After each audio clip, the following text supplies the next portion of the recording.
भगवते रामकृष्णाय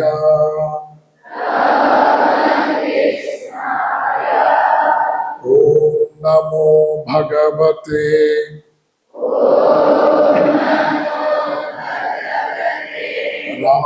रामकृष्णाय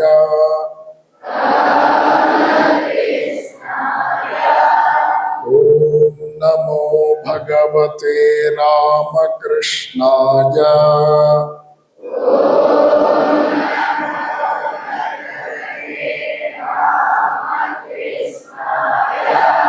ॐ नमो भगवते रामकृष्णाय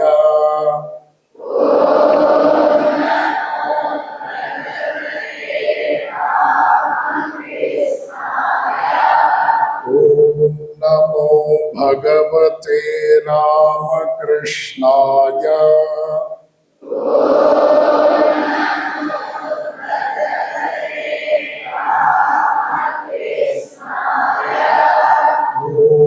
नमो भगवते रामकृष्णाय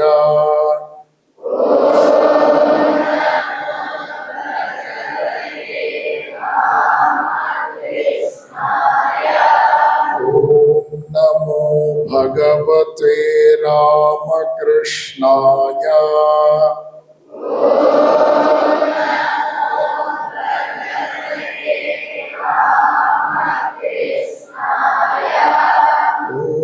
नमो भगवते रामकृष्णाय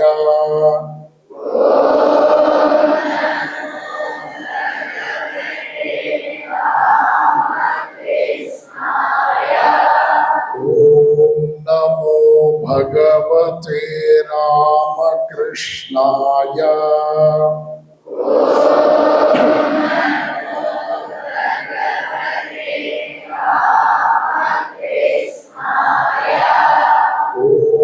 नमो भगवते रामकृष्णाय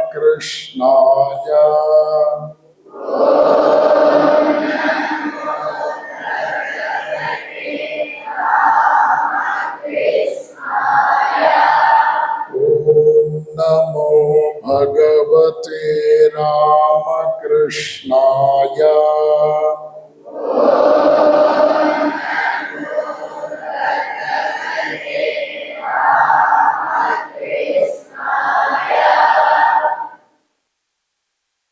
ಕಣ್ಣು ತೆರೀಬಹುದು. ಈಗ ಒಂದು ನಾಮಾವಳಿ, ಒಂದೊಂದು ಸಾಲೆ ದಯವಿಟ್ಟೆಲ್ಲ ಹೇಳ್ತಾ ಬನ್ನಿ. ರಾಮಕೃಷ್ಣ ಶರಣಂ ರಾಮಕೃಷ್ಣ ಶರಣಂ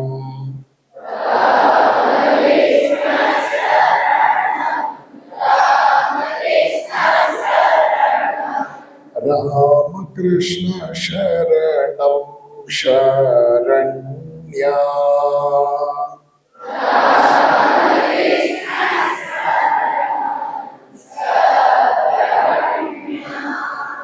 ರಾಮಕೃಷ್ಣ ಶರಣಂ ರಾಮಕೃಷ್ಣ ಶರಣಂ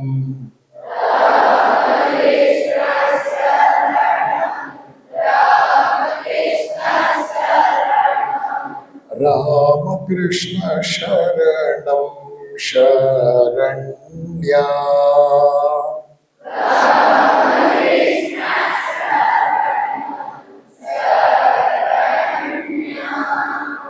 कृपा ही केवलम कृपा ही केवलम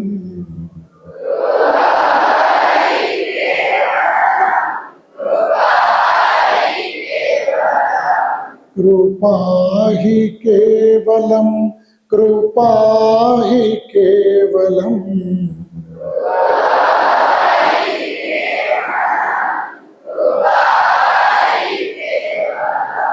कृपा ही केवलम Sharanya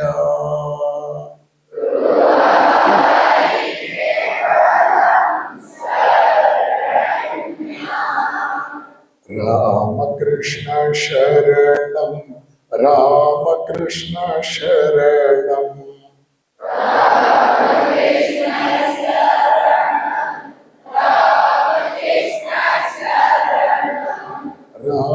Krishna Sharanam Sharanya.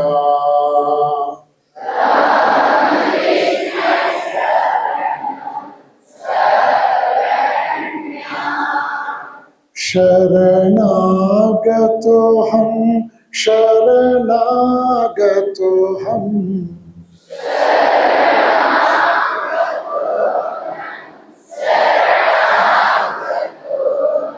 Sharanagatoham Sharanya.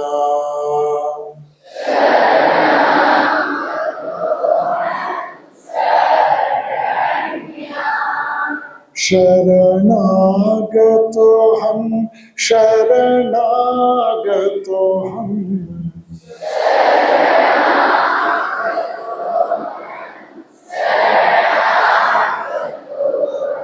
Sharanagatoham Sharanya.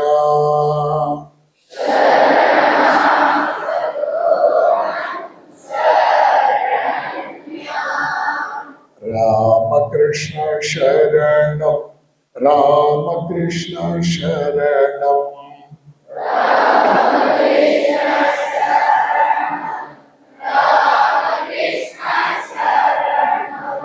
Ramakrishna Sharanam Sharanya.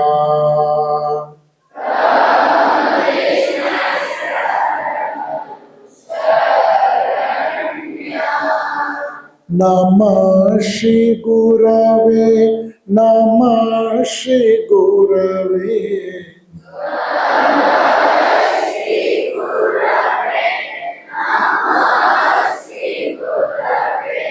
Namah Shri Gurave Namo Namah.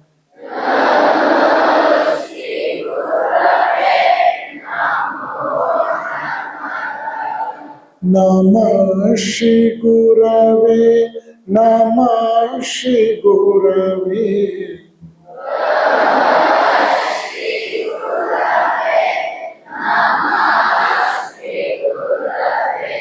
Namah Shri Gurave Namo Namah.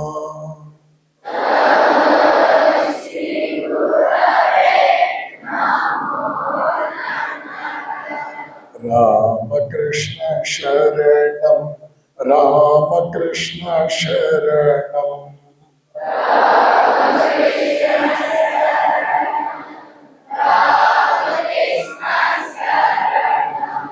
Ramakrishna Sharanam Sharanya.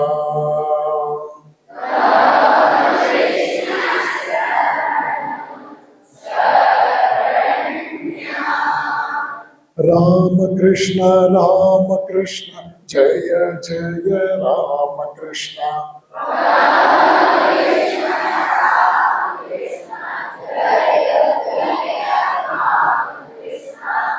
ಒಂಚೂರು ಗ್ರಿಪ್ಪಾಗಿ ಹೇಳಬೇಕು,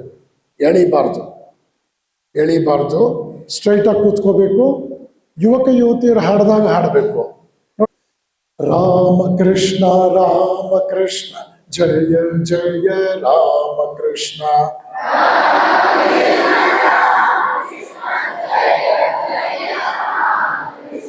ರಾಮಕೃಷ್ಣ ರಾಮಕೃಷ್ಣ ಜಯ ಜಯ ರಾಮಕೃಷ್ಣ.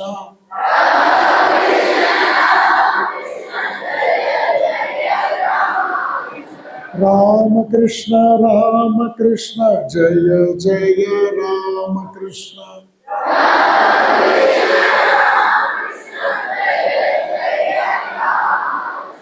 ರಾಮಕೃಷ್ಣ ರಾಮಕೃಷ್ಣ ಜಯ ಜಯ ರಾಮಕೃಷ್ಣ.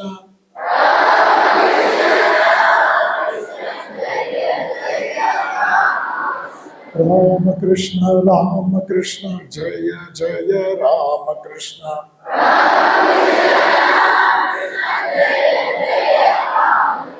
ರಾಮಕೃಷ್ಣ ರಾಮಕೃಷ್ಣ ಜಯ ಜಯ ರಾಮಕೃಷ್ಣ.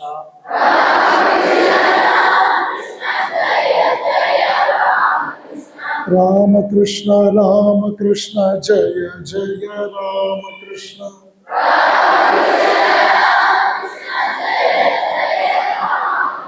ರಾಮಕೃಷ್ಣ ರಾಮಕೃಷ್ಣ ಜಯ ಜಯ ರಾಮಕೃಷ್ಣ.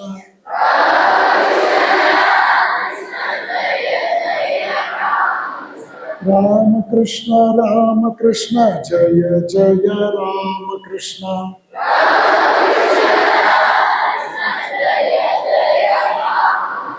ರಾಮಕೃಷ್ಣ ರಾಮಕೃಷ್ಣ ಜಯ ಜಯ ರಾಮಕೃಷ್ಣ.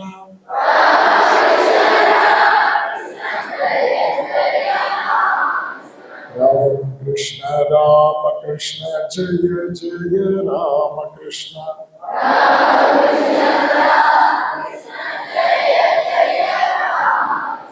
ರಾಮಕೃಷ್ಣ ರಾಮಕೃಷ್ಣ ಜಯ ಜಯ ರಾಮಕೃಷ್ಣ.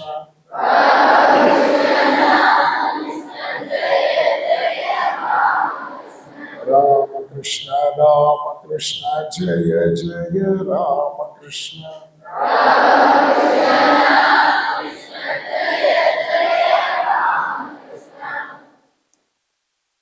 ಶ್ರೀನಿವಾಸ್,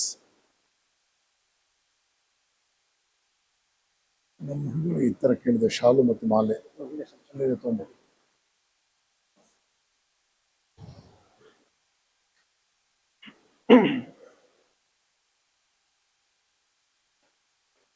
ಪೂಜ್ಯ ಸ್ವಾಮಿ ವಿನಯಾನಂದಜಿ ಮಹಾರಾಜರವರೇ, ಹಿರಿಯರು, ಈ ಊರಿನ ವೈದ್ಯಕೀಯ ಕ್ಷೇತ್ರದ ಧುರೀಣರು, ನಮಗೂ ನಿಮಗೂ ಗೌರವಾನ್ವಿತರೂ ಆದ ಶ್ರೀಮಾನ್ ಡಾಕ್ಟರ್ ಚಿಕ್ಕಸ್ವಾಮಿಯವರೇ, ಈ ಊರಿನಲ್ಲಿ ಶೈಕ್ಷಣಿಕ ಕ್ರಾಂತಿಯನ್ನು ಉಂಟು ಮಾಡಿದಂಥ ಗೌರವಾನ್ವಿತರಾದ ಕೀರ್ತಿಶೇಷ ಶ್ರೀ ವೆಂಕಟರಮಣ ಹಾಗೂ ಅವರ ಧರ್ಮಪತ್ನಿ ಗೌರವಾನ್ವಿತ ಸೋದರಿ ಶೋಭಾ ವೆಂಕಟ್ರವರೇ, ಈ ಊರಿನ ಆಶ್ರಮದ ಶ್ರದ್ಧಾವಂತ ಭಕ್ತರು, ಮಲೆನಾಡು ಭಾಗದಲ್ಲಿ ಪರಮಹಂಸರ ಜಯಂತಿಯನ್ನ ಅದ್ಭುತವಾಗಿ 7 ದಶಕಗಳಿಂದ ನಡೆಸ್ಕೊಂಡು ಬರ್ತಾ ಇರ್ತಕ್ಕಂಥ ಸನ್ಮಾನ ಶ್ರೀ ಭವೇಂದ್ರ ಕುಮಾರ್ ಅವರೇ,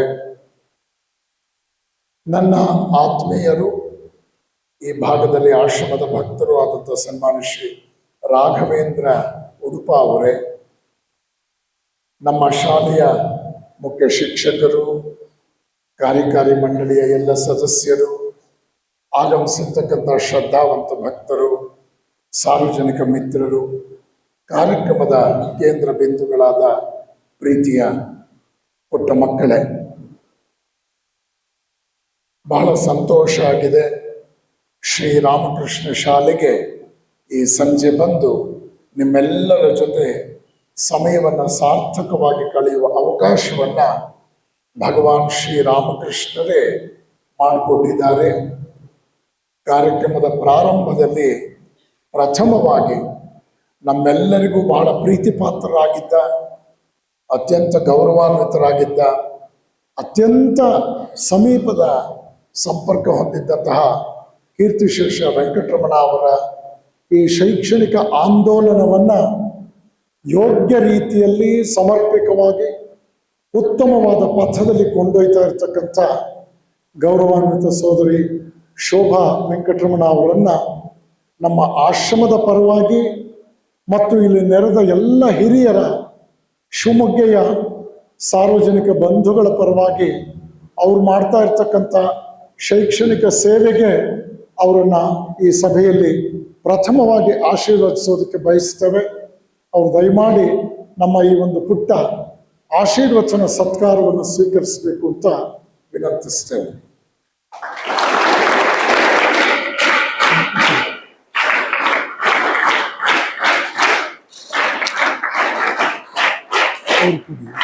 ಅಮ್ಮ ಇಲ್ಲಿ ನಾವೆಲ್ಲ ನಿಂತ್ಕೊಂಡು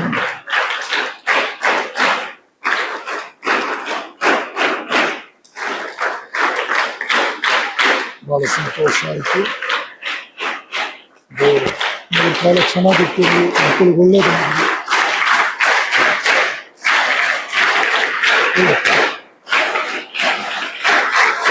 ನೀನು ಈಗ ನಿಂತು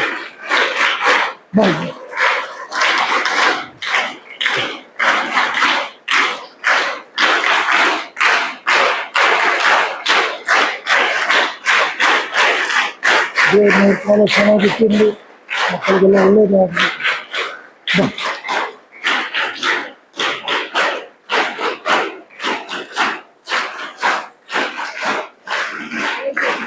ಒಳ್ಳೇದು ದೇವ್ರು ಚೆನ್ನಾಗಿಟ್ಟಿರಲಿ.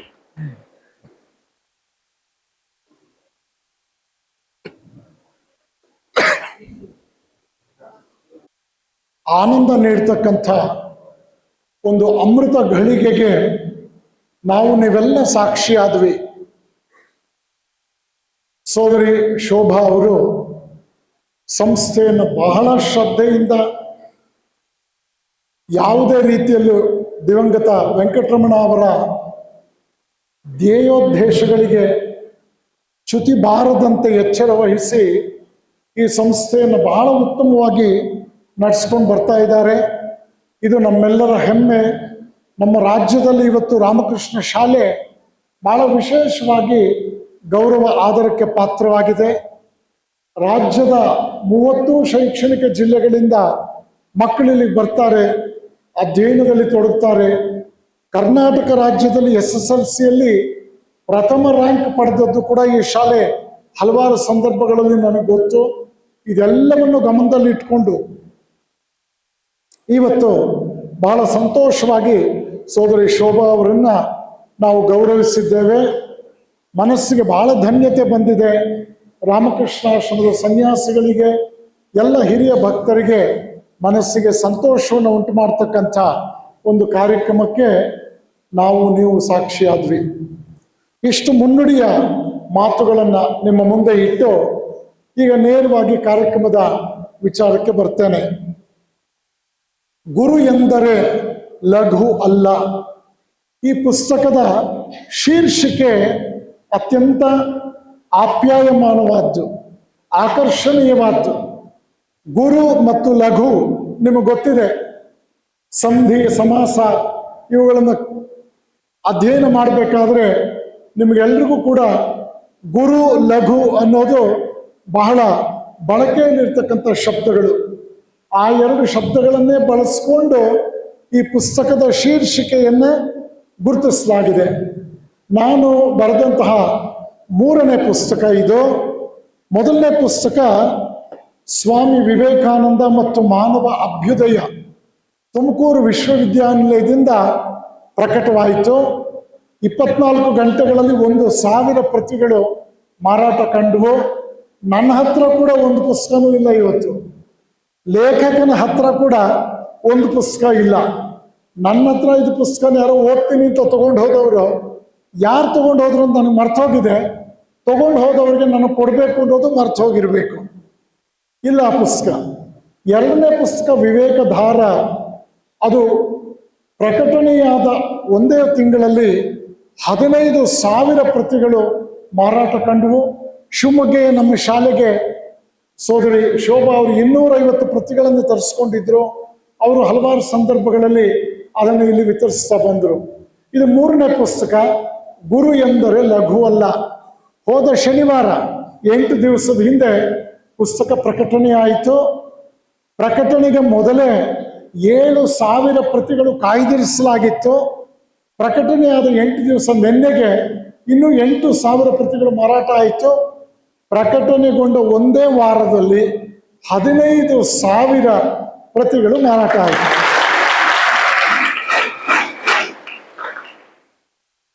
ಈ ಪುಸ್ತಕದಲ್ಲಿ 2 ಆಯಾಮಗಳನ್ನು ನಾವು ನೋಡ್ತೇವೆ. ಗುರು ಎಂದರೆ ಲಘು ಅಲ್ಲ. ಇದರ ಅರ್ಥ ಏನು ಅಂದರೆ, ಗುರುಗಳ ಬಗ್ಗೆ ಅವರು ನಮಗೆ ಲೌಕಿಕ ಪಾಠ ಹೇಳ್ಕೊಡೋ ಗುರುಗಳಾಗಬಹುದು, ತದನಂತರದಲ್ಲಿ ಆಧ್ಯಾತ್ಮಿಕ ಮಾರ್ಗದರ್ಶನ ಕೊಡ್ತಕ್ಕಂಥ ಗುರುಗಳಾಗಬಹುದು. ಆ ಗುರುಗಳ ಬಗ್ಗೆ, ಗುರು ಪರಂಪರೆಯ ಬಗ್ಗೆ, ಅಕ್ಷರಂ ಕಲಿಸಿದಾತನೇ ಗುರು. ನಮ್ಮ ಹಿರಿಯ ಕವಿಗಳು, ಪ್ರಾಚೀನ ಕವಿಗಳಿಂದ ಉಲ್ಲೇಖಿಸಿದ್ದಾರೆ.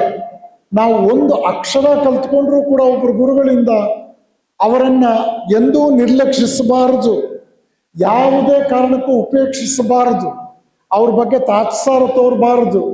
ಅದು ಸಮಾಜ ಗುರುಗಳನ್ನ ಗೌರವಿಸಿ ಅತ್ಯಂತ ಪೂಜ್ಯತೆಯಿಂದ ನಡ್ಕೊಳ್ಬೇಕಾದ ಕರ್ತವ್ಯ. ಗುರುವಿನ ಬಗ್ಗೆ ಬಹಳ ವಿಶೇಷವಾದಂತಹ ಮಾರ್ಗದರ್ಶನದ ಮಾತುಗಳಿದೆ. ಸಂಸ್ಕೃತದಲ್ಲಿ ನಗುರೋರಧಿಕಂ ತತ್ವಂ ಅಂತ ಒಂದು ಮಾತಿದೆ. ಗುರು ಅನ್ನೋದು ವ್ಯಕ್ತಿ ಅಲ್ಲ, ಅದೊಂದು ತತ್ವ, ಅದೊಂದು ಫಿಲಾಸಫಿ. ಗುರುವಿಗಿಂತಲೂ ದೊಡ್ಡ ಫಿಲಾಸಫಿ ಇನ್ನೊಂದಿಲ್ಲ. ಆಡು ಭಾಷೆಯಲ್ಲಿ ಹೇಳ್ತಾರೆ, ಗುರುವೇ ಮಕ್ಕಳಿಗೆ prescribed text book, reference text book, dictionary. ಗುರುವೇ ನಮಗೆ ನಿಘಂಟು. ನಮ್ಮ ಎಲ್ಲ ಸಮಸ್ಯೆಗಳಿಗೆ ಪರಿಹಾರ ಇರೋದು ಗುರುವಿನ ಬಳಿಯಲ್ಲೇ. ಆದ್ದರಿಂದ ಗುರುವನ್ನ ಪೂಜ್ಯತೆಯಿಂದ ಗೌರವದಿಂದ ಗಮನಿಸಬೇಕು ಅಂತ. ಎಸ್ ಎಂ ಕೃಷ್ಣ ಅವರು ಚೀಫ್ ಮಿನಿಸ್ಟರ್ ಆಗಿದ್ದಾಗ ಮೈಸೂರಿನಲ್ಲಿ ಶಿಕ್ಷಕರ ಸಮ್ಮೇಳನಕ್ಕೆ ಬಂದರು. ವೇದಿಕೆ ಮೇಲೆ ಕುಳಿತಿದ್ರು. ಆ ಸಂದರ್ಭದಲ್ಲಿ ಇದ್ದಕ್ಕಿದ್ದಾಗ ವೇದಿಕೆಯಿಂದ ಇಳಿದು ಮುಂದಿನ ಸಾಲಿನಲ್ಲಿ ಕುಳಿತಿದ್ದ ಅವರಿಗೆ ಮಿಡ್ಲ್ ಸ್ಕೂಲ್ನಲ್ಲಿ ಇಂಗ್ಲಿಷ್ ಪಾಠ ಹೇಳಿಕೊಟ್ಟಂತಹ ಇಂಗ್ಲಿಷ್ ಪ್ರೊಫೆಸರ್ ಅಯ್ಯಂಗಾರ್ ಅವರ ಬಳಿಗೆ ಹೋಗಿ ಅವ್ರ ಪಾದ ಮುಟ್ಟಿ ನಮಸ್ಕಾರ ಮಾಡಿ ಆಮೇಲೆ ವೇದಿಕೆ ಮೇಲೆ ಹೋಗಿ ಕೂತ್ಕೊಂಡ್ರು. ರಾಜ್ಯದ ಮುಖ್ಯಮಂತ್ರಿ ತನಗೆ ಮಿಡ್ಲ್ ಸ್ಕೂಲ್ನಲ್ಲಿ ಪಾಠ ಹೇಳಿಕೊಟ್ಟ ಗುರುಗಳನ್ನು ಮರೆಯಲಿಲ್ಲ. ಇದೆಲ್ಲ ನಾವು ನೆನಪಿನಲ್ಲಿ ಇಟ್ಕೊಳ್ಬೇಕು. ಈ ರೀತಿ ನೂರಾರು ಉದಾಹರಣೆಗಳಿದೆ. ಗುರುಗಳ ಬಗ್ಗೆ ಪೂಜ್ಯತೆ ಇರಬೇಕು, ಗೌರವ ಇರಬೇಕು, ಕಳಕಳಿ ಇರಬೇಕು, ಬದ್ಧತೆ ಇರಬೇಕು. ಇದು ನಾಣ್ಯದ ಒಂದು ಮುಖ. ಇನ್ನೊಂದು ಮುಖ ಇದೆ. ಏನು ಅಂದ್ರೆ, ಗುರುವಿನ ಸ್ಥಾನದಲ್ಲಿರೋರು ದಯವಿಟ್ಟು ನೆನಪಿಟ್ಕೊಳ್ಳಿ, ನಿಮ್ಮ ಸ್ಥಾನ ಲಘುವಲ್ಲ. ನೀವು ಎಚ್ಚರಿಕೆಯಿಂದ ಬದುಕಬೇಕು. ನೀವು ಸಾಮಾನ್ಯರಂತೆ ಬದುಕಿಬಿಟ್ರೆ ಜನ ನಿಮ್ಮನ್ನು ಇಗ್ನೋರ್ ಮಾಡ್ತಾರೆ. ಸಮಾಜದ ಇತರ ಜನಕ್ಕೂ ನಿಮಗೂ ವ್ಯತ್ಯಾಸ ಇದೆ.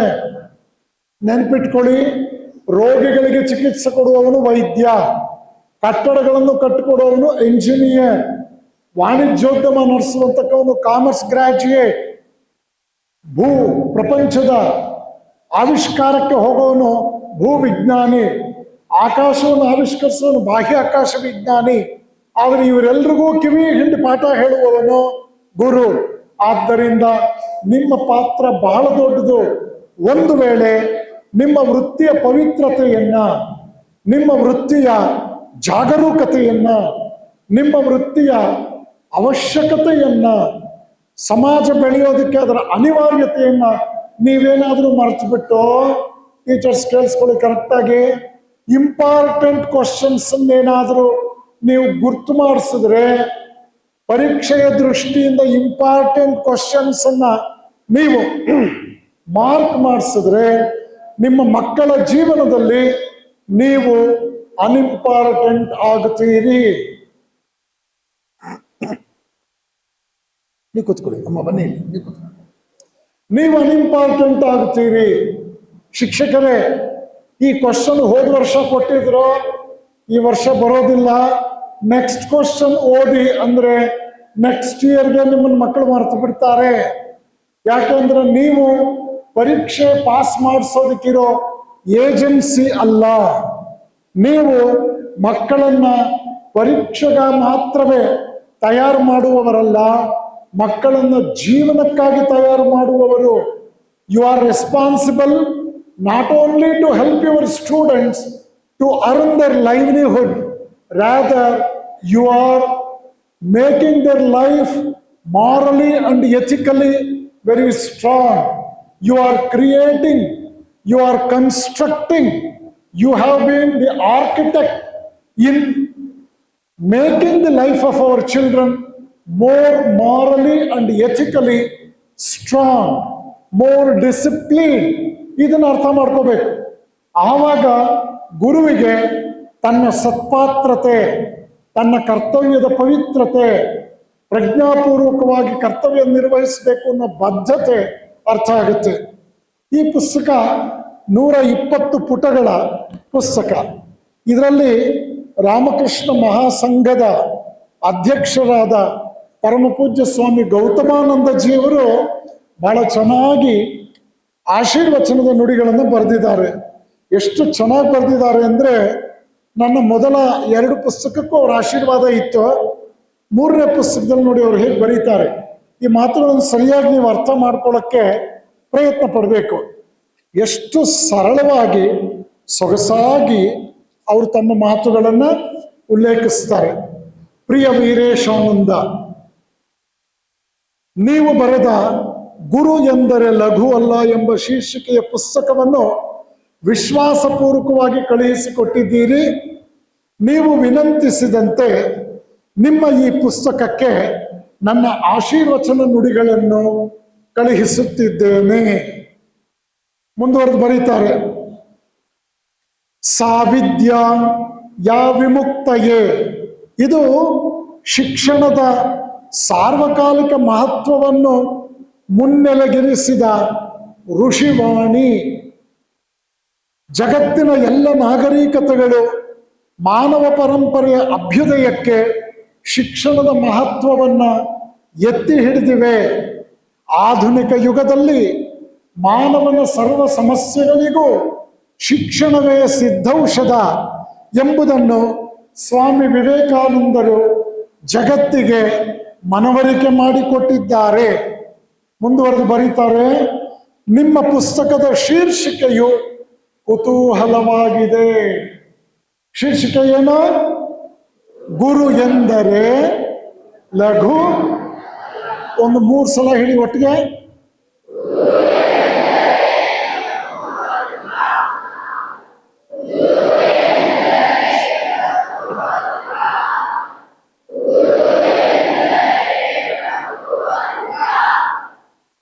ವ್ಯಕ್ತಿ, ಕುಟುಂಬ, ಸಮಾಜ, ಅಂತಿಮವಾಗಿ ಸಮಸ್ತ ಮಾನವ ಸಂಕುಲವನ್ನು ಯೋಗ್ಯವಾಗಿ ನಿರ್ಮಿಸುವಲ್ಲಿ ಶಿಕ್ಷಣದ ಮಹತ್ವ ಹಾಗೂ ಶಿಕ್ಷಕರ ಮುಂದಿರುವ ಸವಾಲುಗಳು ಮತ್ತು ಅವುಗಳನ್ನು ನಿರ್ವಹಿಸುವ ಸೂಕ್ತ ಪರಿಹಾರೋಪಾಯವನ್ನು ಸಮರ್ಪಕವಾಗಿ ನೀವು ಪ್ರಸ್ತಾಪಿಸಿದ್ದೀರಿ. ಅರ್ಥ ಆಗ್ತಾ ಇದೆಯಾ? ಈ ಪುಸ್ತಕದ ಬಗ್ಗೆ ಗುರುಗಳ ಆಶೀರ್ವಾದದ ಮಾತುಗಳಿದೆಲ್ಲ. ಮುಂದುವರಿಸಿ ಹೇಳ್ತಾರೆ, ವಿಷಯ ಪ್ರಸ್ತಾವನೆಯ ನಿಮ್ಮ ಶೈಲಿಯು ಸಮರ್ಥನೀಯ ಮತ್ತು ಮನೋಜ್ಞ. ನಿಮ್ಮ ಸಮರ್ಥನೆಯಲ್ಲಿ ಸನಾತನ ಮೌಲ್ಯಗಳ ಅಡಿಪಾಯವಿದೆ. ಜೊತೆಗೆ ವಿಜ್ಞಾನಿ ತತ್ವಜ್ಞಾನಿಗಳ ಚಿಂತನೆಗಳ ಬೆಂಬಲ ಪ್ರತಿಫಲನಗೊಂಡಿದ್ದು ಪ್ರಾಚೀನ ಮತ್ತು ಆಧುನಿಕ ಚಿಂತನೆಗಳ ಸಮತೋಲನವು ಸ್ಪಷ್ಟವಾಗಿ ಗೋಚರಿಸುತ್ತದೆ. ಚೆನ್ನಾಗಿದೆಯಾ ಗುರುಗಳ ಆಶೀರ್ವಾದ?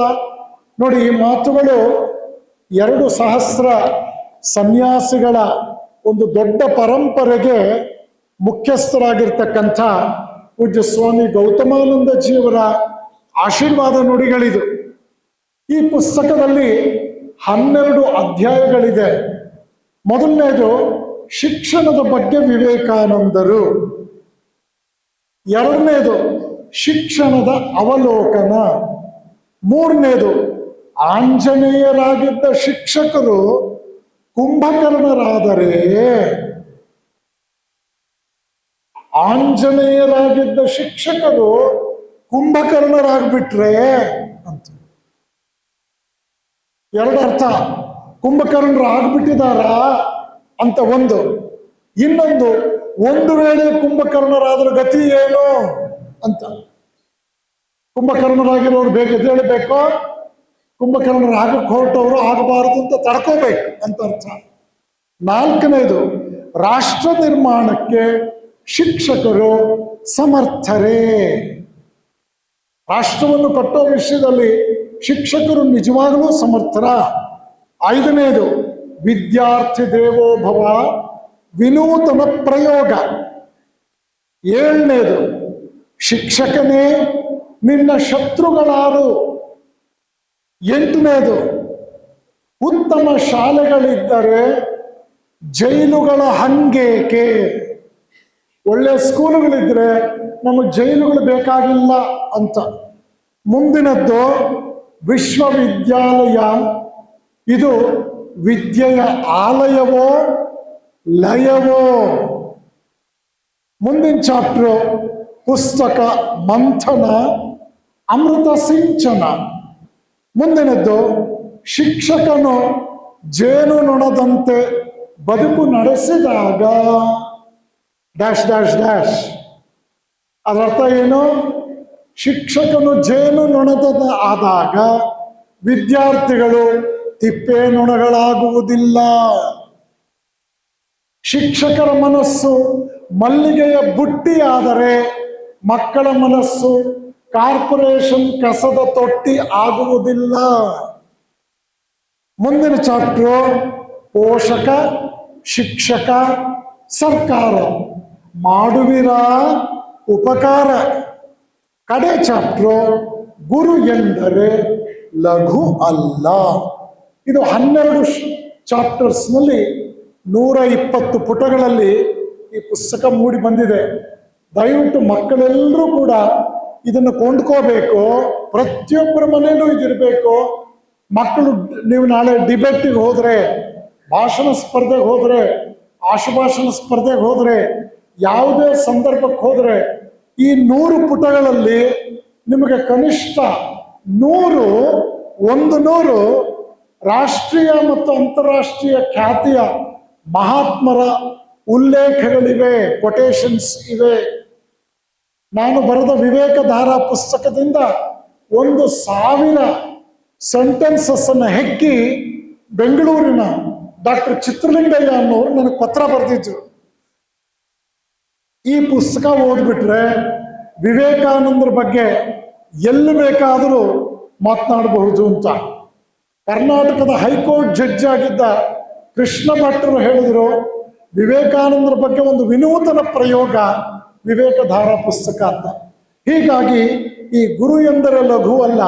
ಇಲ್ಲಿ ಶ್ರೀರಾಮಕೃಷ್ಣರು, ವಿವೇಕಾನಂದರು, ಭಾರತೀಯ ಸನಾತನ ಪರಂಪರೆ, Socrates, Plato, Aristotle, Einstein, C V Raman, sir M Visvesvaraya, ಮೈಸೂರಿನ ಮಹಾರಾಜರಾಗಿದ್ದ ನಾಲ್ವಡಿ ಕೃಷ್ಣರಾಜ ಒಡೆಯರ್, ಇತ್ತೀಚಿನ ವರ್ಷಗಳಲ್ಲಿ ನಾನಿ ಪಾಲ್ಕಿವಾಲ, ಅಷ್ಟೇ ಅಲ್ಲ ಸಂವಿಧಾನದ ಬಗ್ಗೆ ಬಹಳ ಉತ್ತಮ ಶೀರ್ಷಿಕೆಗಳನ್ನು ಕೊಟ್ಟಂತಹ ಜೋಸೆಫ್ ಕೋವಿ, ಇಂಥವರೆಲ್ಲರೂ ಕೂಡ ತುಂಬ ಸೊಗಸಾಗಿ ಹೇಳಿರೋ ಮಾತುಗಳು 120 ಪುಟಗಳಲ್ಲಿ ಸಂಗ್ರಹ ಆಗಿದೆ.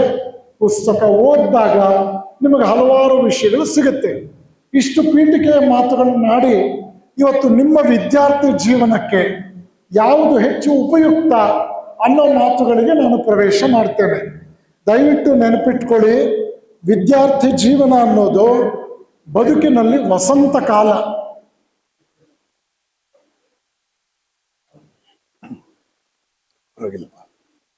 ವಿದ್ಯಾರ್ಥಿ ಜೀವನ ನಮ್ಮ ಇಡೀ ಜೀವನದಲ್ಲಿ ವಸಂತ ಕಾಲ. ವಸಂತ ಕಾಲದಲ್ಲಿ ಪ್ರಕೃತಿ ನೋಡಿದ್ದೀರಲ್ವ ನೀವು? ಎಲ್ಲ ಮರಗಿಡಗಳು ಹಸಿರಾಗಿರುತ್ತೆ, ಫಲಭರಿತವಾಗಿರುತ್ತೆ, ಸಾಕಷ್ಟು ಮಳೆ ಬಿದ್ದು ಇಡೀ ಪ್ರಕೃತಿ ತಂಪಾಗಿರುತ್ತೆ, ಬೆಟ್ಟಗಳೆಲ್ಲ ಸ್ಪಷ್ಟವಾಗಿ ಕಾಣುತ್ತೆ, ಹೊಟ್ಟೆ ತುಂಬ ಮೇವು ತಿನ್ನೋ ಪ್ರಾಣಿಗಳು ಉಲ್ಲಸಿತವಾಗಿ ಸಂಚರಿಸುತ್ತೆ, ರೈತರ ಮನೆಗಳ ಕಣಜಗಳು ತುಂಬಿರುತ್ತೆ, ಆಹಾರ ಸಮೃದ್ಧಿಯಾಗಿರುತ್ತೆ, ಮದುವೆ, ಮುಂಜಿ, ಗೃಹ ಪ್ರವೇಶ, ನಾಮಕರಣ, ಯಾವುದೇ ಒಂದು ಸೋಷಿಯಲ್ ಫಂಕ್ಷನ್ಸ್ಗೆ ಇದು ಪ್ರಶಸ್ತವಾದ ಚೈತ್ರ ವೈಶಾಖ ಜ್ಯೇಷ್ಠ ಮಾಸಗಳು. ಆಗ ಯಾವುದೇ ಬಡತನ ಇರೋದಿಲ್ಲ. ನಿಮ್ಗೆಲ್ಲ ಗೊತ್ತಿರ್ಬೋದು, ಚೈತ್ರ ವೈಶಾಖದಲ್ಲಿ ಕಾಯಿಲೆಗಳು ಕಡಿಮೆ, ರಜಾ ಇರುತ್ತೆ, ಎಲ್ಲ ರೀತಿಯಿಂದ ನಿಮ್ಗೆ ಅನುಕೂಲವಾಗಿರುತ್ತೆ. ಅಂತೆಯೇ ಪ್ರತಿ ವರ್ಷ ನಮಗೆ ವರ್ಷದಲ್ಲಿ ಬರುವ ವಸಂತ ಮಾಸ ಹೇಗೆ ಫಲಭರಿತವಾದ ಸಮೃದ್ಧ ಮಾಸವೋ ಚೈತ್ರ ಮಾಸ, ವಸಂತ ಋತು, ಅಂತೆಯೇ ನಮ್ಮ ಇಡೀ ಜೀವನದಲ್ಲಿ ಯೌವನ, ವಿದ್ಯಾರ್ಥಿ ದೆಸೆ ಅತ್ಯಂತ ಶ್ರೇಷ್ಠವಾದ್ದು. ಇದನ್ನ ನೆಗ್ಲೆಕ್ಟ್ ಮಾಡಬಾರದು. ಇಂಗ್ಲಿಷ್ನಲ್ಲೊಂದು ಮಾತಿದೆ, generally people say that they are killing time. It is not true. They are not killing time. Rather, time is killing them. ಅವರು ಸಮಯವನ್ನು ಕೊಲ್ತಾ ಇಲ್ಲ, ಸಮಯವೇ ಅವರನ್ನು ಕೊಲ್ತಾ ಇದೆ. ಮತ್ತೊಂದು ಮಾತಿದೆ, ಯಾರು ಸಮಯಕ್ಕೆ ಬೆಲೆ ಕೊಡೋದಿಲ್ವೋ ಅವರ ಜೀವನಕ್ಕೆ ಬೆಲೆ ಬರೋದಿಲ್ಲ. ಆದ್ದರಿಂದ ಕಾಲಹರಣ ಮಾಡುವವನನ್ನು ಪ್ರಪಂಚ ಕ್ಷಮಿಸೋದಿಲ್ಲ. ಕಾಲಹರಣ ಮಾಡುವವನ ಬದುಕು ಅದು ನಿಷ್ಪ್ರಯೋಜಕವಾಗಿ ಗುರುತಿಸಲ್ಪಡುತ್ತೆ. ಇದೆಲ್ಲವೂ ನೆನಪಿಟ್ಕೊಳ್ಬೇಕು. ನೀವು ಅಧ್ಯಯನ ಮಾಡ್ತಾ ಇರ್ತಕ್ಕಂಥದ್ರ ಮುಖ್ಯ ಗುರಿ ಉದ್ದೇಶ ಏನು ಅಂತ ಯೋಚನೆ ಮಾಡಿದಾಗ ಖಂಡಿತವಾಗಿಯೂ ನಿಮಗಾಗಿ ಅಷ್ಟೇ ಅಲ್ಲ. ಅದು ಒಂದು ಸಣ್ಣ ಬೀಜ, ಗಿಡದ ಬೀಜ. ಆ ಬೀಜ ಎಷ್ಟಿರ್ತಮ್ಮ ನೀವು ನೋಡಿದ್ದೀರಿ. ಬೀಜ ತುಂಬಾ ಚಿಕ್ಕದು, ಅದು ಎಳ್ಳಿನಷ್ಟು ಇರುತ್ತೆ.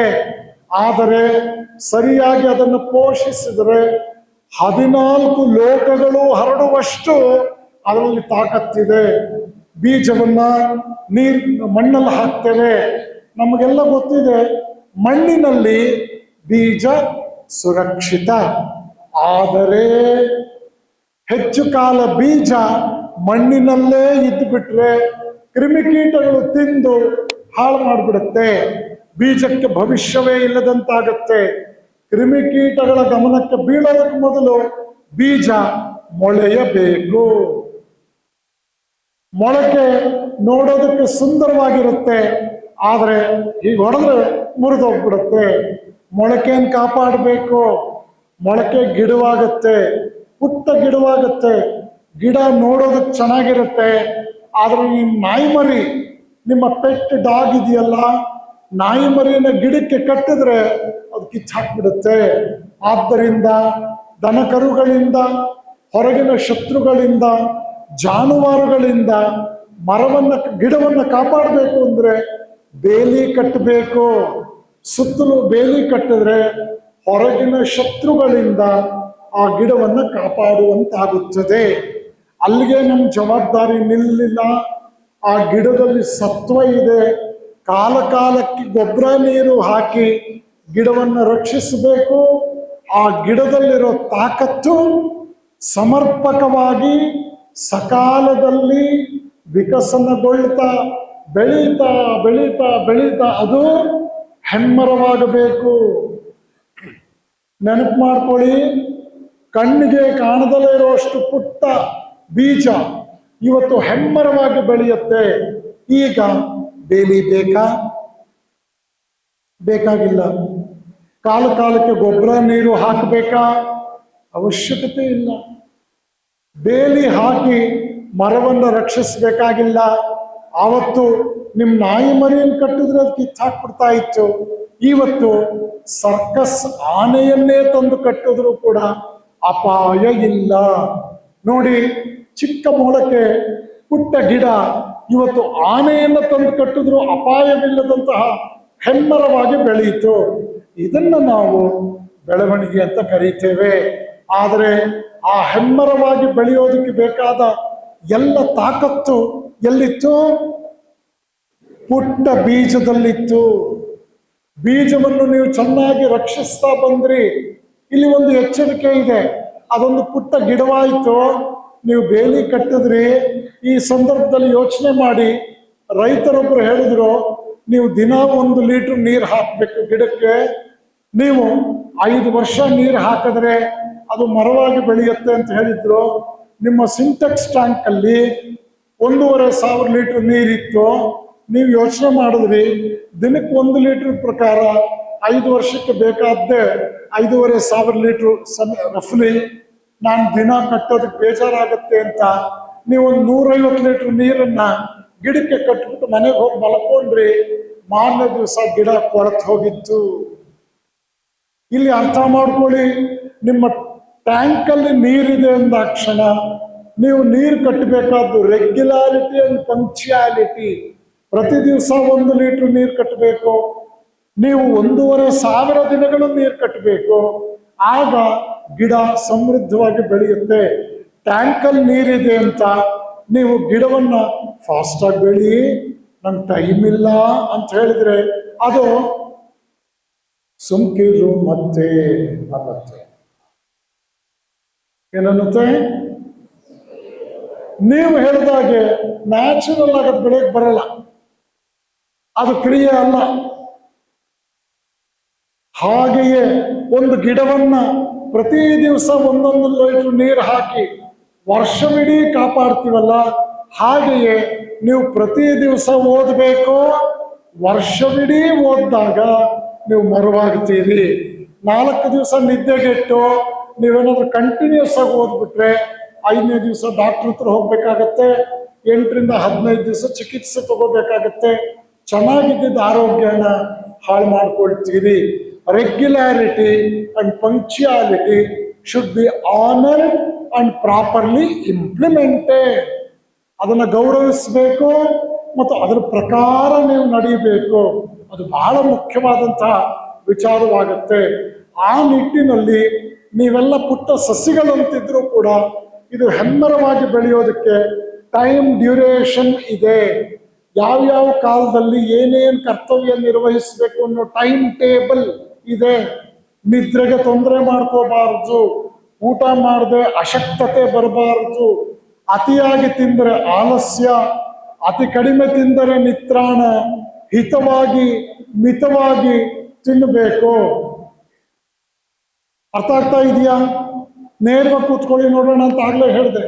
ನಾನು ನೋಡಿ 61ನೇ ವಯಸ್ಸಿನಲ್ಲಿ ಪ್ರಯಾಣ ಮಾಡಿ ಬೆಳಗ್ಗೆ ಎಲ್ಲ 1.5 ಗಂಟೆ ಮಾತಾಡಿ ಮತ್ತೆ ನಾಳೆ ಬೆಳಗ್ಗೆ ಪ್ರಯಾಣ, ನಿನ್ನೆ ಪ್ರಯಾಣ ನೋಡಿ ನಾನು ನಿಂತಿದ್ದೀನಿ.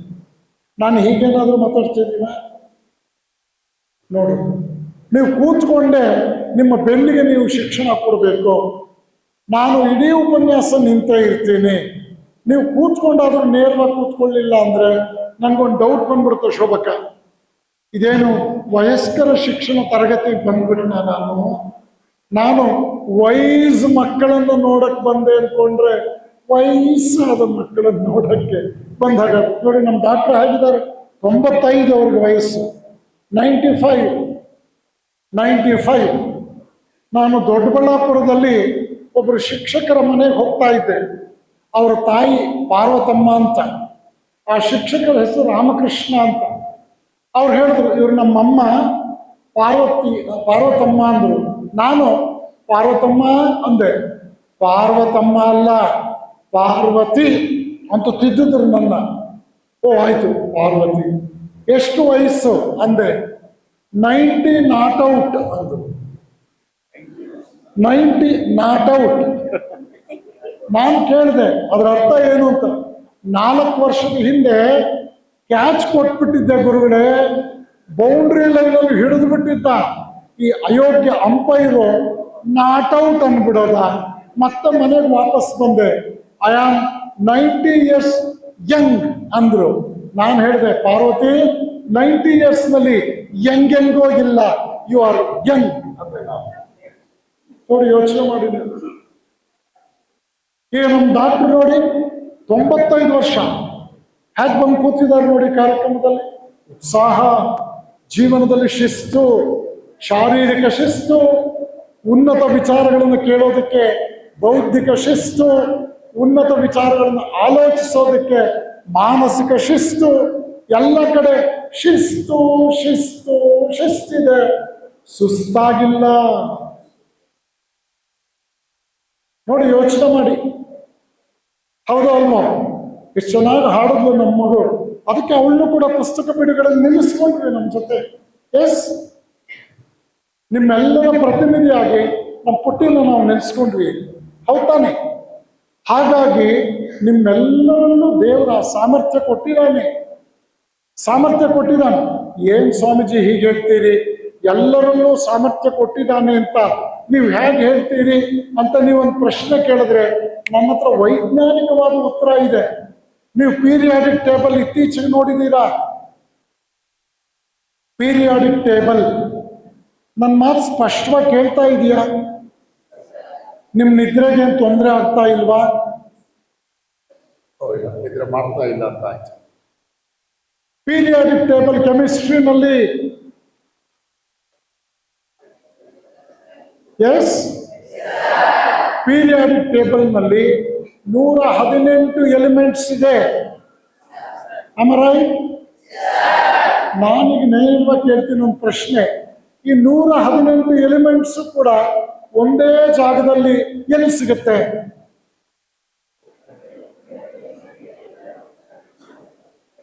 ಶೆಟ್ರಂಗಡಿಯಲ್ಲಿ ಇನ್ಬಾರ್ದು, ಮಂಡಿಪೇಟೆನಲ್ಲಿ ಇನ್ಬಾರ್ದು, ಭೂಮಿಯಲ್ಲಿ. Am I right? 118 elements are available in Mother Earth. ಹಾಗಾದ್ರೆ ಎಲ್ಲವೂ ಭೂಮಿಯಲ್ಲೇ ಸಿಗೋ ಹಾಗಿದ್ದಿದ್ರೆ 118 ಯಾಕೆ ಬೇಕಾಗಿತ್ತು?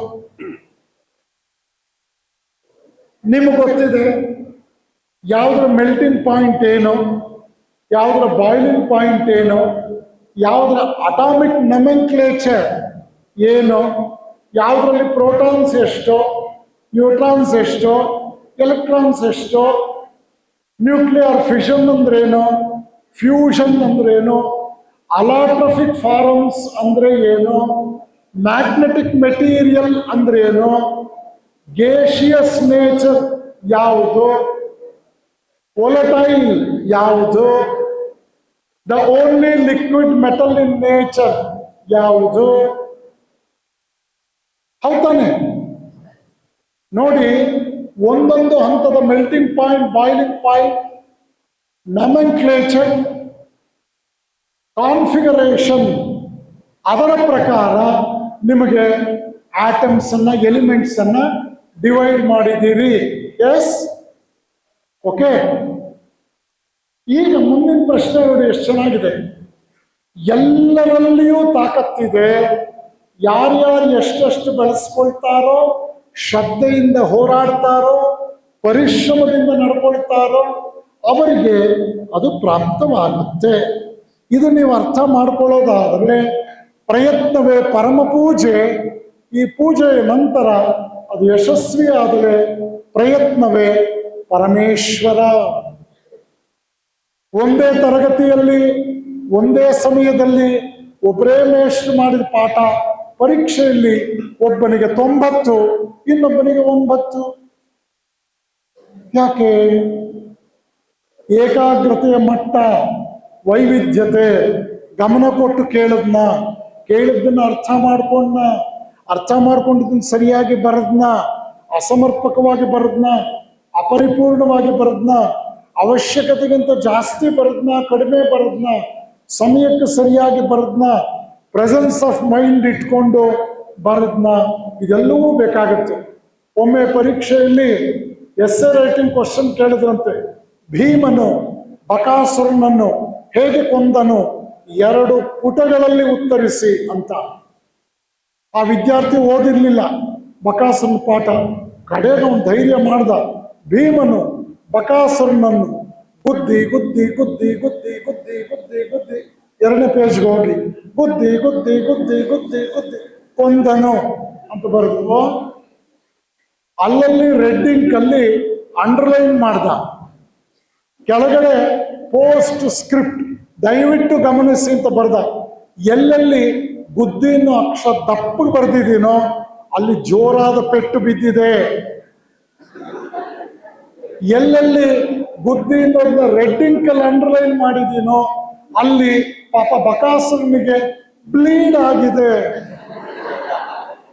ಹಾಕ್ಬಾರ್ದು. ಒಬ್ಬ ಹುಡುಗನಿಗೆ ಮೇಷ್ಟ್ರ ಮೇಲೆ ಕೋಪ ಇತ್ತು, ಎಸ್ಸೆ ಬರಿತಾ ಇದ್ದ, ಗುರುಗಳನ್ನು ಕಡಿಯಬಾರದು, ಕತ್ತರಿಸಬೇಕು.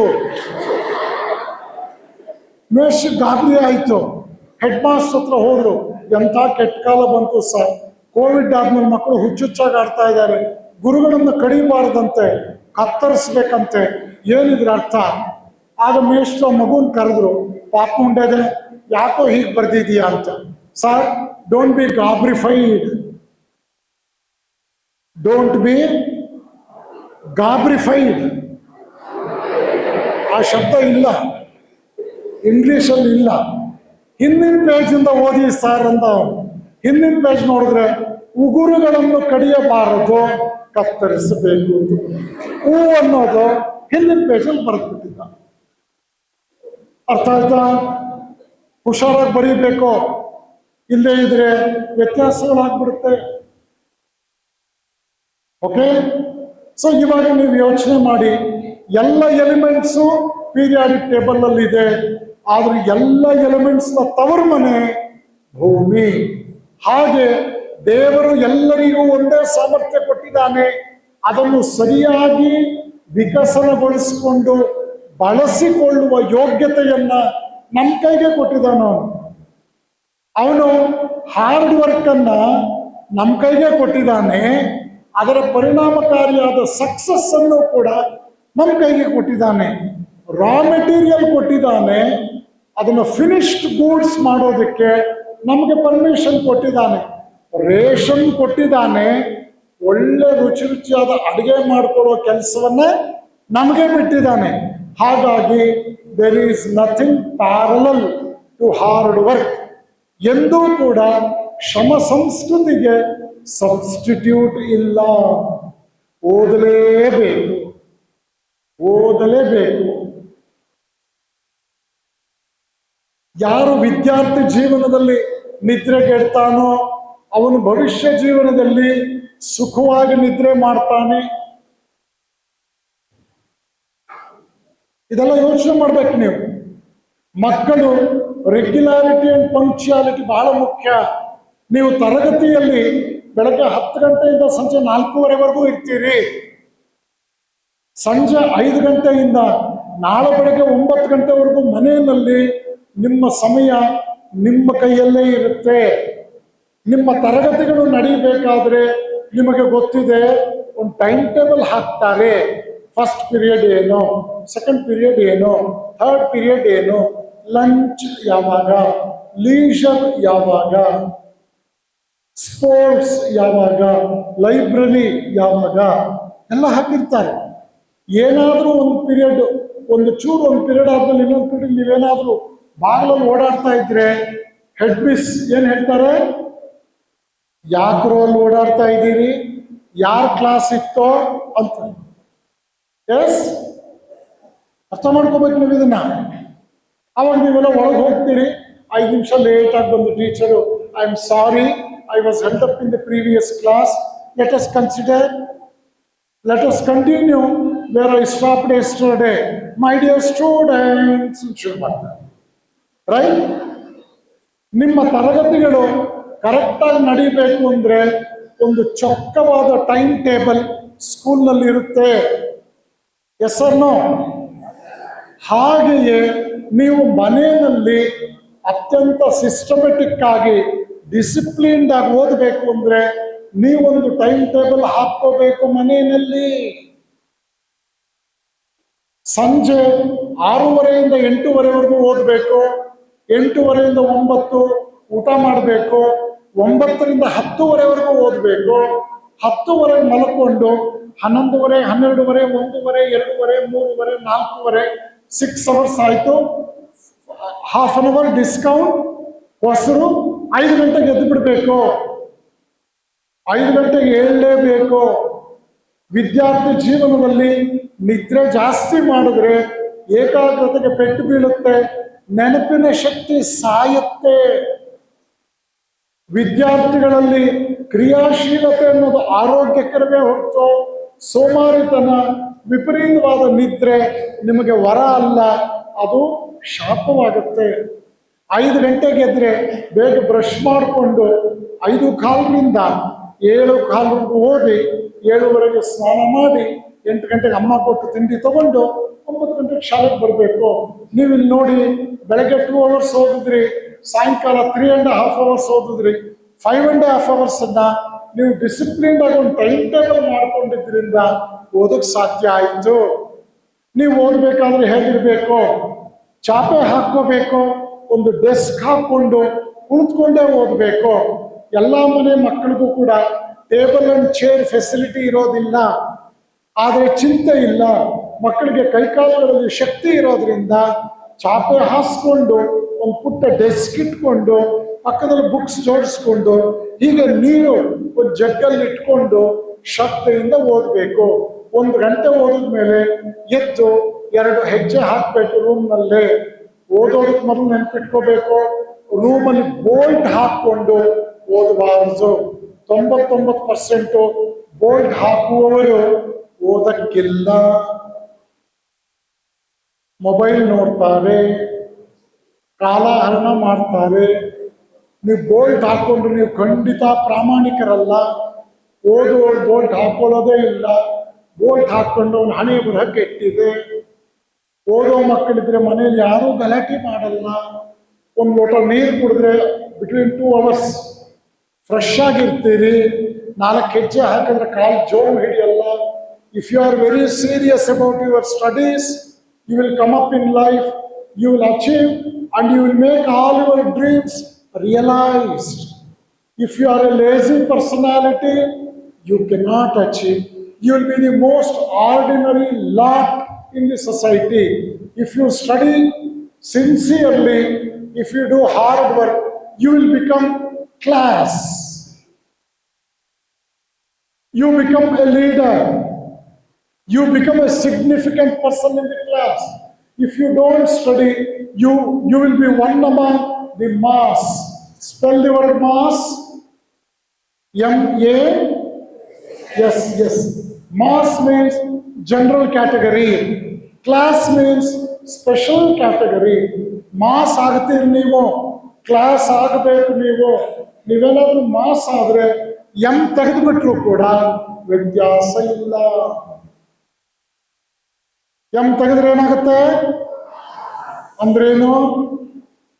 ಮೈ ಡಿಯರೆಸ್ಟ್ ಡಾಂಕಿ ಅಂತ.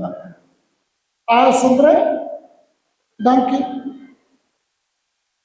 ನೀವು ಗೆಲ್ಲುವ ಕುದುರೆಗಳಾಗಬೇಕೆ ಹೊರತು ಕಾರ್ಯವಾಸಿ ಕತ್ತೆ ಕಾಲು ಹಿಡಿಯೋರಾಗಬಾರದು. ಅರ್ಥ ಆಗ್ತಾ ಇದೆಯಾ? ಇದನ್ನ ನೆನಪಿಟ್ಕೋಬೇಕು ನೀವು. ಆ ನಿಟ್ಟಿನಲ್ಲಿ ಟೈಮ್ ಟೇಬಲ್ ಹಾಕೋಬೇಕು. ಚಾಪೆ, ಡೆಸ್ಕ್, ಕುಡಿಯೋಕೆ ನೀರು, ಪುಸ್ತಕಗಳು, 2 ಅತ್ಯುತ್ತಮವಾದ ಪೆನ್ನುಗಳನ್ನ ಇಟ್ಕೋಬೇಕು. ಬರಲ್ಲ ಅವರು, ಇಲ್ಲಿ ಬನ್ನಿ, ಅವ್ರು ಬರಲ್ಲ. ಅತ್ಯುತ್ತಮ ಪೆನ್ನುಗಳನ್ನ ಇಟ್ಕೋಬೇಕು. ಒಂದು ಪೆನ್ ಕೆಟ್ಟೋಯ್ತು ಅಂದ್ರೆ ನಿಮ್ ಕೆಲಸ ನಿಲ್ಲಬಾರದು. ಅತ್ಯುತ್ತಮ ಪೆನ್ನುಗಳು ಇಟ್ಕೋಬೇಕು. ಸಫಿಷಿಯಂಟ್ ಬೆಳಕು ನಿಮ್ಗೆ ಬೀಳಬೇಕು. ಓದ್ಬೇಕಾದ್ರೆ ಪುಸ್ತಕವನ್ನ ಒಂದು ಡಿಸ್ಟೆನ್ಸ್ ಅಲ್ಲಿ ಇಟ್ಕೋಬೇಕು. ಬರೀಬೇಕಾದ್ರೆ ಸೊಟ್ಟದಾಗಿ ಕೂತ್ಕೊಂಡು ಬರೀಬಾರದು, ನೇರವಾಗಿ ಬರೀಬೇಕು. 6 ತಿಂಗಳು ಕಾಪಿ ರೈಟಿಂಗ್ ಮಾಡಿದ್ರೆ ಜೀವನವೆಲ್ಲ ನಿಮ್ಮ ಹ್ಯಾಂಡ್ ರೈಟಿಂಗ್ ಚೆನ್ನಾಗಿರುತ್ತೆ. ಇಲ್ಲದೆ ಇದ್ರೆ looking to London, talking to Tokyo ಹಂಗೆ ಹೊರಟೋಗ್ಬಿಡುತ್ತೆ. ಸಾಲ ಬರೆಯಕ್ಕಾಗಲ್ಲ. ನೀವು ಡಬಲ್ ರೂಲ್ಡ್, 4 ರೂಲ್ಡ್ ಎಕ್ಸರ್ಸೈಸಸ್ ಅಲ್ಲಿ ಬರೆದ್ರೆ ಆಮೇಲೆ ಅನ್ರೂಲ್ಡ್ ಎಕ್ಸರ್ಸೈಸ್ ಅಲ್ಲೂ ಕೂಡ ಕರೆಕ್ಟ್ ಆಗಿ ಬರೀತೀರಿ. ನಮಗೆ PUC-ನಲ್ಲಿ ಸರ್ಕಲ್ಸ್, ಅನಾಲಿಟಿಕಲ್ ಜಾಮೆಟ್ರಿಯಲ್ಲಿ ಸರ್ಕಲ್ಸ್ ಪಾಠ ಮಾಡಬೇಕಾಗಿದ್ದು ಮೇಷ್ಟ್ರು ಬಂದು, my dear students, today we should discuss about circles ಅಂತ ಒಂದು ಬ್ಯೂಟಿಫುಲ್ ಆಗಿ ಸರ್ಕಲ್ ಹಾಕಿದ್ರು. ಒಬ್ಬ ಹುಡುಗ ನಿಂತ್ಕೊಂಡು ಕೇಳ್ದ, ಸರ್ ಕಾಂಪಾಸ್ ಇಲ್ಲದೇನೆ ಇಷ್ಟು ಪರ್ಫೆಕ್ಟ್ ಆಗಿ ಸರ್ಕಲ್ ಹಾಕಿದ್ರಲ್ಲ, ಹೇಗೆ ಸರ್ ಅಂತ. ಅವ್ರು ಹೇಳಿದ್ರು, ಇದೇನು ಬ್ರಹ್ಮವಿದ್ಯೆ ಅಲ್ಲ ಕಣೋ, ಮೊನ್ನೆ ತಾನೇ ನಾನು ವ್ಯಾಲ್ಯೂಯೇಷನ್ಗೆ ಹೋಗಿ ಬಂದೆ ಎಂದರು.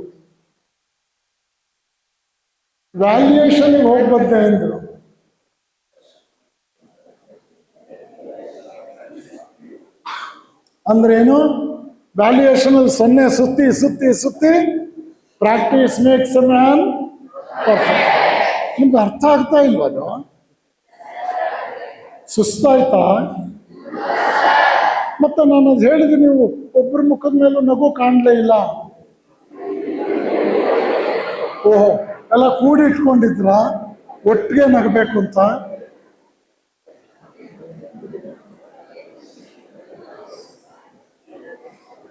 ನೋಡಿ, ಯೋಚನೆ ಮಾಡಿ. ಎಲ್ಲೋ ಶೋಭಮ್ಮ ನಗಬಾರ್ದು ಅಂತ ಹೇಳಿದಾರ. ಶೋಭಾ ಮೇಡಮ್ ನಗಬಾರ್ದು, ಸ್ಟ್ರಿಕ್ಟ್ ಆಗಿರ್ಬೇಕು, ನಿಮ್ಮ ಹಲ್ಲುಗಳು ಕಾಣಬಾರ್ದು, ಸ್ಟ್ರಿಕ್ಟ್ ಅಂತ ಹೇಳಿದಾರ. ಹಾಗೇನು ಹೇಳಲ್ವಲ್ಲ ಅವರು. ಎಸ್, ಕೇಳಿಸ್ಕೊಳ್ಳಿ, ಕರೆಕ್ಟಾಗಿ ಕೇಳಿಸ್ಕೊಳ್ಳಿ, ಎಂಜಾಯ್ ಮಾಡಿ. ನಿಮ್ಗೆಲ್ಲ ಖುಷಿ ಆಗ್ತಿದೆಯಾ ಇಲ್ವಾ? ನಿಮ್ಮಲ್ಲಿರೋ ಪ್ರತಿಯೊಬ್ಬ ವಿದ್ಯಾರ್ಥಿಯೂ ಕೂಡ ನಮಗೆ ಬಹಳ ಮುಖ್ಯ. ನಿಮ್ಮ ಜೀವನದ ಯಶಸ್ಸು ನಮಗೆ ಹೆಗ್ಗಳಿಕೆ. ನಮ್ಮ ಶಾಲೆಯ, ನಮ್ಮ ಸಮಾಜದ, ನಮ್ಮ ರಾಷ್ಟ್ರದ ಇತಿಹಾಸದಲ್ಲಿ ನೀವು ಸೇರ್ಪಡೆಯಾಗಬೇಕು.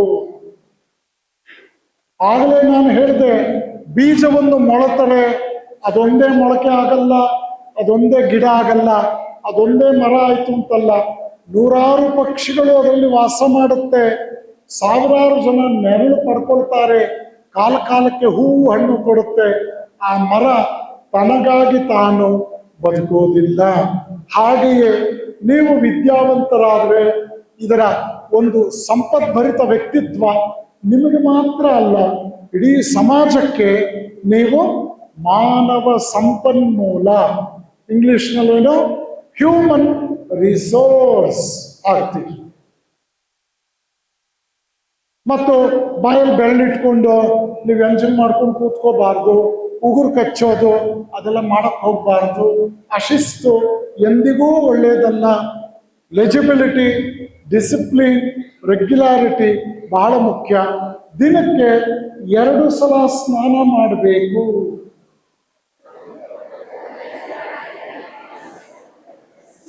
ಹಾಸ್ಟೆಲ್ ಬಿಡೋದಿಲ್ಲ. 1 ಸಲ ಅಂತೂ ಗ್ಯಾರಂಟಿ ಸ್ನಾನ ಮಾಡಬೇಕು. ಸಾಯಂಕಾಲ ಸ್ವಲ್ಪ ನೀರು ಚೆನ್ನಾಗಿ ಉಪಯೋಗಿಸ್ಕೊಂಡು ಕೈಕಾಲು ಮುಖ ತೊಳ್ಕೋಬೇಕು, ಬೆವರೆಲ್ಲ ಒರೆಸ್ಕೋಬೇಕು. ಇಡೀ ದಿನ ಶರೀರ ಬೆವತಿರುತ್ತೆ, ಗಾಳಿಯಲ್ಲಿ ಬಂದ ಧೂಳು ನಿಮಗೆ ಅನ್ಅಫಿಷಿಯಲ್ ಪೌಡ್ರ್ ತರ ಕೂತ್ಕೊಂಡಿರುತ್ತೆ ಶರೀರದ ಮೇಲೆ. ಯಾವಾಗ ಬೆವತಿರುತ್ತೋ ಶರೀರ ದಣಿವಾಗತ್ತೆ, ದಣಿವಾದಾಗ ಓದೋದಕ್ಕೆ ಉತ್ಸಾಹ ಇರೋದಿಲ್ಲ. ಆದ್ದರಿಂದ ಉತ್ಸಾಹ ಕಳ್ಕೋಬಾರದು. ಶುಚಿತ್ವ ನಮಗೆ ಲವಲವಿಕೆ ಕೊಡುತ್ತೆ, ಶುಚಿತ್ವದಿಂದ ನಮಗೆ ಲವಲವಿಕೆ ಬರುತ್ತೆ.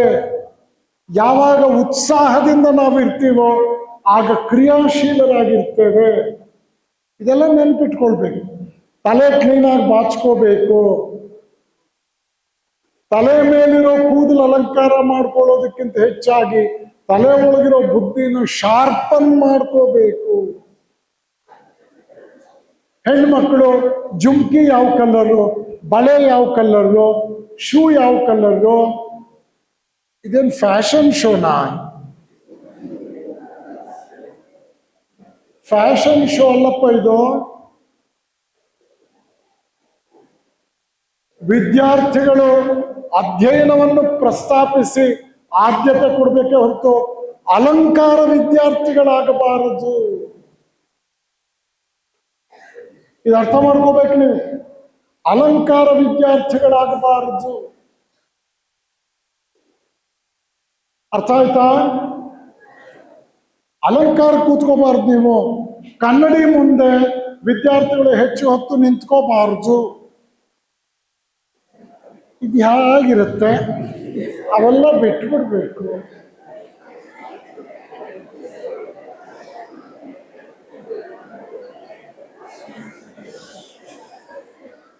ನಿಮ್ಮ ಮುಖ ಆತ್ಮವಿಶ್ವಾಸದ, ಸ್ವಾಭಿಮಾನದ, ಸ್ವಾವಲಂಬನೆಯ, ಧೈರ್ಯದ ವರ್ಚಸ್ಸಿನಿಂದ ಕೂಡಿರಬೇಕು. ಎಂತಹ ಸಂದರ್ಭ ಬಂದರೂ ನಾನು ಅದನ್ನು ಫೇಸ್ ಮಾಡ್ತೇನೆ ಅನ್ನೋ ಧೈರ್ಯ ನಿಮ್ಮ ಮುಖದಲ್ಲಿ ಪ್ರತಿಫಲನಗೊಳ್ಳಬೇಕು. ನೀವು ನಡೆದಾಡುವಾಗ ಸಿಂಹದ ಮರಿಗಳಂತ ಕಾಣಬೇಕು. ನಾಯಿ ಮರಿ, ತೋಳ, ನರಿ, ಬೆಚ್ಚು ಬಿದ್ದ ಪ್ರಾಣಿಗಳ ಹಾಗೆ ಕಾಣಬಾರದು. ಸಿಂಹಾವಲೋಕನ ಅಂತ ಕೇಳಿದ್ದೀರಾ? ನೋಡಿ, ಡಿಕ್ಷನರಿ ನೋಡಿ, ಗೊತ್ತಾಗತ್ತೆ ನಿಮಗೆ. ನಿಮ್ಮ ಹೆಜ್ಜೆಯಲ್ಲಿ ಧೈರ್ಯ, ಗಾಂಭೀರ್ಯ ಇರಬೇಕು. ನಿಮ್ಮ ನಡೆನುಡಿಯಲ್ಲಿ ಪ್ರೌಢಿಮೆ ಇರಬೇಕು. ನಿಮ್ಮ ಮಾತಿನಲ್ಲಿ ಸ್ಪಷ್ಟತೆ ಇರಬೇಕು. ಬರೀ ತಲಹರಟೆ ಮಾಡಬಾರದು. ಕೇವಲ ಜೋಕರ್ಸ್ ಆಗಿ ಬದುಕಬಾರದು. 2 ಇಂಗ್ಲಿಷ್ ಶಬ್ದಗಳಿದೆ. ಒಂದು ಫನ್, FUN. ಎರಡನೇದು Joy, JO. Do you know the difference between fun and joy? Do you know?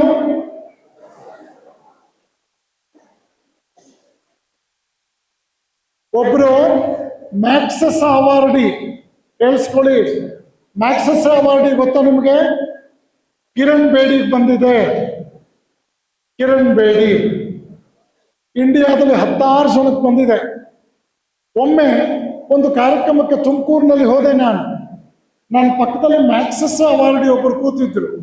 ಕಾರ್ಯಕ್ರಮ ಉದ್ಘಾಟನೆ ಮಾಡಿ 20 ನಿಮಿಷ ನಾನು ಮಾತಾಡಿದೆ, ಬಂದು ವಾಪಸ್ ಕೂತ್ಕೊಳ್ದೆ. ಆಗ ಅವ್ರು ಹೇಳಿದ್ರು, Swamiji, you spoke very well.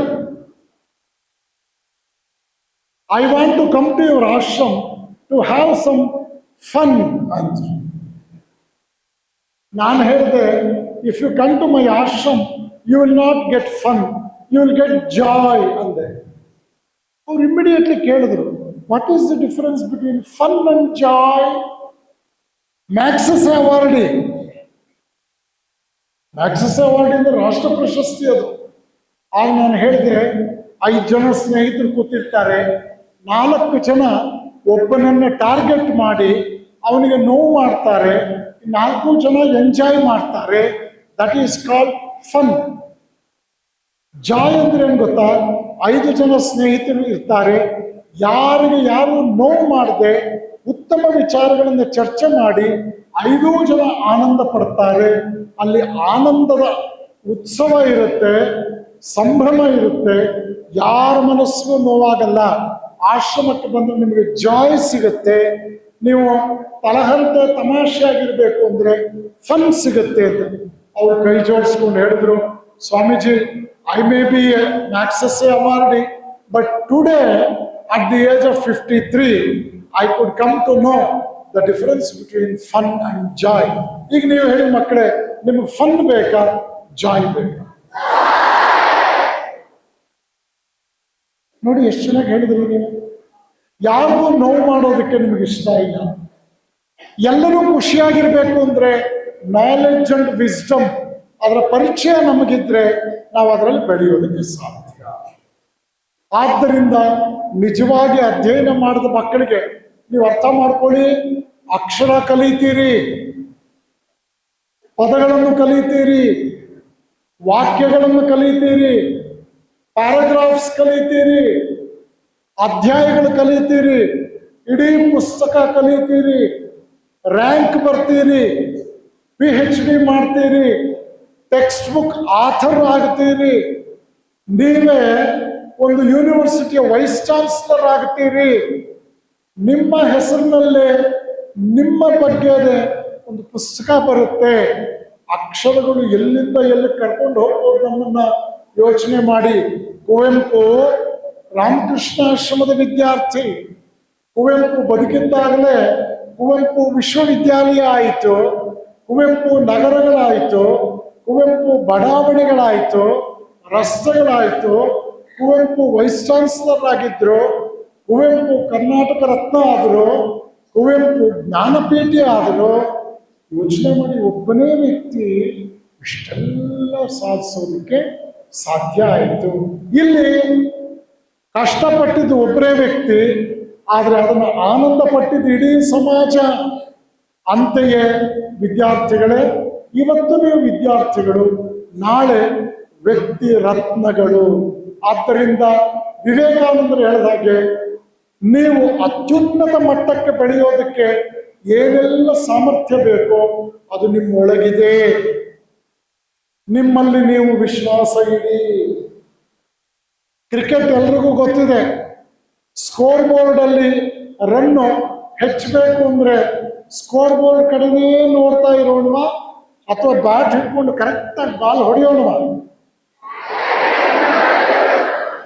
ಇಲ್ಲಿ 2 ರನ್ ತಗೊಂಡ್ರೆ ಅಲ್ಲಿ 2 ರೈಸ್ ಆಗುತ್ತೆ, ಇಲ್ಲಿ 4 ತಗೊಂಡ್ರೆ ಅಲ್ಲಿ 4 ರೈಸ್ ಆಗುತ್ತೆ, ಇಲ್ಲಿ ಓವರ್ ದಿ ಫೆನ್ಸ್ ಹೊಡೆದ್ರೆ ಅಲ್ಲಿ 6 ರನ್ಸ್.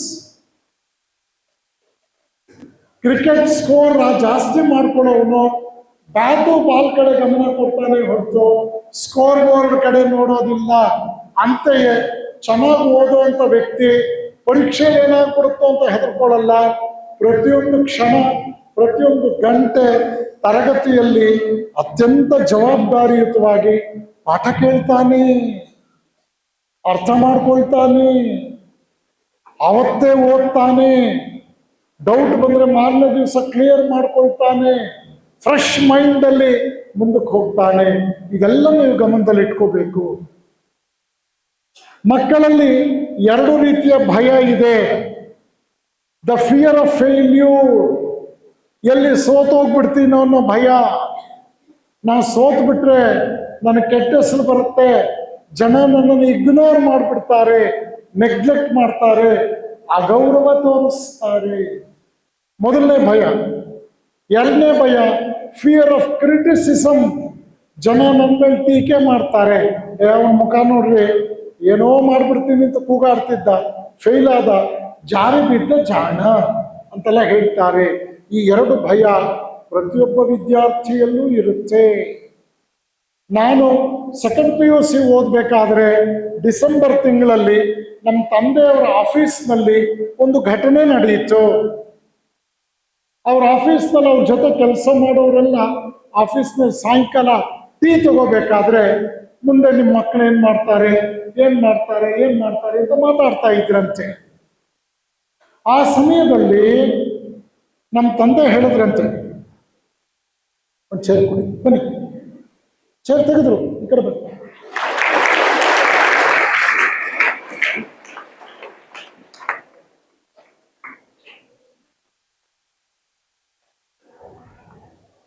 ನಿಮಗೆ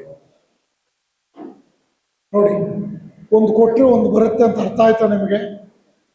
ನಾನು ನನ್ನ ಪುಸ್ತಕ ಕೊಟ್ಟೆ, ಅವ್ರು ತಮ್ಮ ಪುಸ್ತಕ ಕೊಟ್ಟರು, ಸಂತೋಷ ಆಯಿತು. ಪಾಪ ಇನ್ನೊಂದು ಕಾರ್ಯಕ್ರಮಕ್ಕೆ ಹೋಗಿದ್ದು ನಮ್ಮ ಪ್ರೊಫೆಸರ್ ಸುಂದರರಾಜ್ ಅವರು ನಿಮ್ಮೆಲ್ಲರ ಮೇಲಿನ ಪ್ರೀತಿಗೆ ಲೇಟ್ ಆದರೂ ಪರವಾಗಿಲ್ಲ ಬಂದು ಸೇರ್ಕೊಡ್ತೀನಿ ಅಂತ ಹೇಳಿದ್ರು. ತುಂಬ ಸಂತೋಷ ಆಯಿತು. ನಿಮ್ಮೆಲ್ಲರ ಪರವಾಗಿ ಪ್ರೊಫೆಸರ್ ಸುಂದರರಾಜ್ ಅವ್ರನ್ನ ನಾನು ಸ್ವಾಗತಿಸ್ತೇನೆ. ನೋಡಿ, ನೀವು ಲೇಟಾಗಿ ಬಂದರೂ ಕೂಡ ಚಪ್ಪಾಳೆ ತಟ್ಟೋದ್ರಲ್ಲಿ ನಮ್ಮ ಮಕ್ಕಳ ಉತ್ಸಾಹ ಕಡಿಮೆ ಆಗಿಲ್ಲ. ಸರಿ, ನಮ್ಮ ತಂದೆಯವ್ರ ಜೊತೆ ಎಲ್ಲರೂ ಮೀಟಿಂಗ್ ಅಲ್ಲಿ ಇದ್ದಾಗ ಪ್ರತಿಯೊಬ್ಬರು ಕೂಡ ಹೇಳ್ತಾ ಇದ್ರಂತೆ, ನಮ್ಮ ಮಗ ಮುಂದೆ ಏನು ಓದ್ತಾನೆ ಅಂತ. ಆಗ ನಮ್ಮ ತಂದೆ ಸರದಿ ಬಂತು, ಅವ್ರು ಹೇಳಿದ್ರು ನನ್ನ ಮಗ ಇಂಜಿನಿಯರಿಂಗ್ ಓದ್ತಾನೆ ಅಂತ. ಅಲ್ಲಿದ್ದ ಅವ್ರ ಜೊತೆ ಕೆಲಸ ಮಾಡ್ತಾ ಇದ್ದ ಸಹೋದ್ಯೋಗಿಗಳಲ್ಲಿ ಟೆಲೆಕ್ಸ್ ಆಪರೇಟರ್ ಮಂಜುನಾಥ್ ಅಂತ ಒಬ್ಬರಿದ್ರು. ಅವರು ಜೋರಾಗಿ ನಕ್ಕು ಬಿಟ್ರಂತೆ, ರಾಯ್ರೆ, ಇಂಜಿನಿಯರಿಂಗ್ ಸೀಟ್ ತಗೊಳ್ಳೋದು ಅಂದ್ರೆ ಬೂದ್ಗುಂಬಳಕಾಯಿ ಮಜ್ಜಿಗೆ ಹುಳಿ ಮಾಡಿದ್ ಊಟ ಮಾಡ್ದಂಗೆ ಅನ್ಕೊಂಡ್ರ, ನುಚ್ಚಿನುಂಡೆ ಊಟ ಅನ್ಕೊಂಡ್ರ? 90% ಬರಬೇಕು, 90% ಬಂದ್ರೇನೆ ಇಂಜಿನಿಯರಿಂಗ್ ಸೀಟ್ ಸಿಗೋದು ಅಂತ ಒಂದು ರೀತಿ ಸಲಿಗೆಯಲ್ಲಿ ಒಂದು ರೀತಿ ಉದಾಸೀನವಾಗಿ ಮಾತಾಡ್ಬಿಟ್ರಂತೆ. ಅಲ್ಲಿದ್ದ ಬೇರೆಯವರೆಲ್ಲರೂ ಕೂಡ ಹೌದೌದು 90% ಬರ್ಬೇಕಿಲ್ಲದೆ ಇದು ಸಿಗೋದಿಲ್ಲ ಸೀಟು ಅಂದ್ರಂತೆ.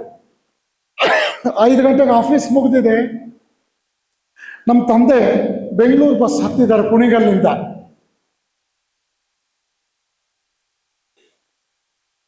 ಸಂಜೆ 7 ಗಂಟೆಗೆ ನಮ್ಮ ಪ್ರಾರ್ಥನೆ ಮುಗಿಯುತ್ತೆ ರಾಮಕೃಷ್ಣ ಆಶ್ರಮದಲ್ಲಿ ಹಾಸ್ಟೆಲ್ನಲ್ಲಿ. ನಾನು ಬಂದೆ, ಪ್ರೇಯರ್ ಮುಗಿಸ್ಕೊಂಡು ಬರೋ ಅಷ್ಟೊತ್ತಿಗೆ ಅವ್ರ ಕೆಳಗಡೆ ಬಂದು ವಿಸಿಟರ್ಸ್ ರೂಮ್ನಲ್ಲಿ ಕೂತಿದ್ರು. ನಾನು 18 ವರ್ಷದ ಹುಡುಗ, ಇವತ್ತಿಗೆ 43 ವರ್ಷದ ಮಾತು ನಾನು ಹೇಳ್ತಾ ಇರೋದು. ನಮ್ಮ ತಂದೆ ನನ್ನ ಎರಡೂ ಕೈ ಹಿಡ್ಕೊಂಡು ನನಗೆ ಮಾತು ಕೊಡು, ನೀನು 90% ಬರುತ್ತಾ ಸೆಕೆಂಡ್ PUCನಲ್ಲಿ ಕರೆಕ್ಟಾಗಿ ಓದ್ತಾ ಇದೀಯಾ, ನನಗೆ ಮಾತು ಕೊಡು, ನನಗೆ ಆಣೆ ಮಾಡು, ಬರುತ್ತಾ. ನಾನು ಕೇಳಿದೆ, ಯಾಕೆ ಈ ಥರ ಕೇಳ್ತಾ ಇದ್ದೀರಲ್ಲ, ನಾನು 90% ತಗೊಳ್ಳದೆ ಇದ್ರೆ ನಿಮ್ಮ ಮುಖ ನೋಡೋದಿಲ್ಲ. ನಾನು ಕುಣಿಗಲ್ನಿಂದ ಬೆಂಗಳೂರಿಗೆ ಬಂದದ್ದೇ ಚೆನ್ನಾಗಿ ಓದಿ ಒಳ್ಳೆ ರೀತಿಯಲ್ಲಿ ಪರ್ಫಾರ್ಮೆನ್ಸ್ ಕೊಡಬೇಕು ಅಂತ. ನಿಮ್ಗೆ ಯಾಕೆ ಈ ಡೌಟ್ ಬಂತು? ಆಗ ಅವ್ರು ಹೇಳಿದ್ರು, ಆ ಮಂಜುನಾಥ್ ಇದಾರಲ್ಲ ನನ್ನ ಜೊತೆ ಕೆಲಸ ಮಾಡೋರು, ಅವ್ರು ಇವತ್ತು ತುಂಬಾ ಸಲಿಗೆಯಿಂದ ಮಾತಾಡಿದ್ರು. 90% ತಗೊಳ್ಳೋದು ಅಂದ್ರೆ ಏನು ಅನ್ಕೊಂಡಿದ್ದೀರಿ ಅಂತ ಹೇಳಿದ್ರು. ನೀನು 90% ತಗೊಳ್ತೀಯ ತಾನೇ ಅಂತ ಕೇಳಿದ್ರು. ನಮ್ಮ ತಂದೆಗೆ ಧೈರ್ಯ ಹೇಳಿದೆ ನಾನು, ನೀವೇನೂ ಯೋಚನೆ ಮಾಡಬೇಡಿ, ನಾನು ಪ್ರಾಮಿಸ್ ಮಾಡ್ತೇನೆ ಮತ್ತೆ ನಿಮಗೆ, ನಾನು 90% ತಗೊಳ್ದೆ ಇದ್ರೆ ನಿಮಗೆ ನನ್ನ ಮುಖ ತೋರಿಸೋದಿಲ್ಲ ಅಂತ. ಜನವರಿ, ಫೆಬ್ರವರಿ, ಮಾರ್ಚ್ ತಿಂಗಳು ಚೆನ್ನಾಗಿ ಓದಿದೆ. ಸೆಕೆಂಡ್ PUC ಎಕ್ಸಾಮ್ಸ್ ಚೆನ್ನಾಗಿ ಮಾಡಿದೆ. ರಿಸಲ್ಟ್ ಬಂತು, 94% ಬಂತು ನಂದು, 94. ನಾನು ಬಸವನಗುಡಿ ಹೆಡ್ ಪೋಸ್ಟ್ ಆಫೀಸಿಗೆ ಹೋದೆ. ಅಲ್ಲಿಂದ ಒಂದು ಟೆಲಿಗ್ರಾಮ್ ಅಂಡ್ ಟೆಲಿಪ್ರಿಂಟ್ ಮೆಸೇಜ್ ಕೊಟ್ಟೆ. ಯಾರು ಕೊಟ್ಟಿದ್ದು ನಾನು? ನಮ್ಮ ತಂದೆಗಲ್ಲ. ಅವತ್ತು ನಮ್ಮ ತಂದೆ ನೋಡಿ ನಕ್ಕಿದ್ನಲ್ಲ, ಅವನ ಹೆಸರಿಗೆ, dear uncle Manjunath, I secured 94% in physics, chemistry, mathematics and biology. Please convey this message to my father.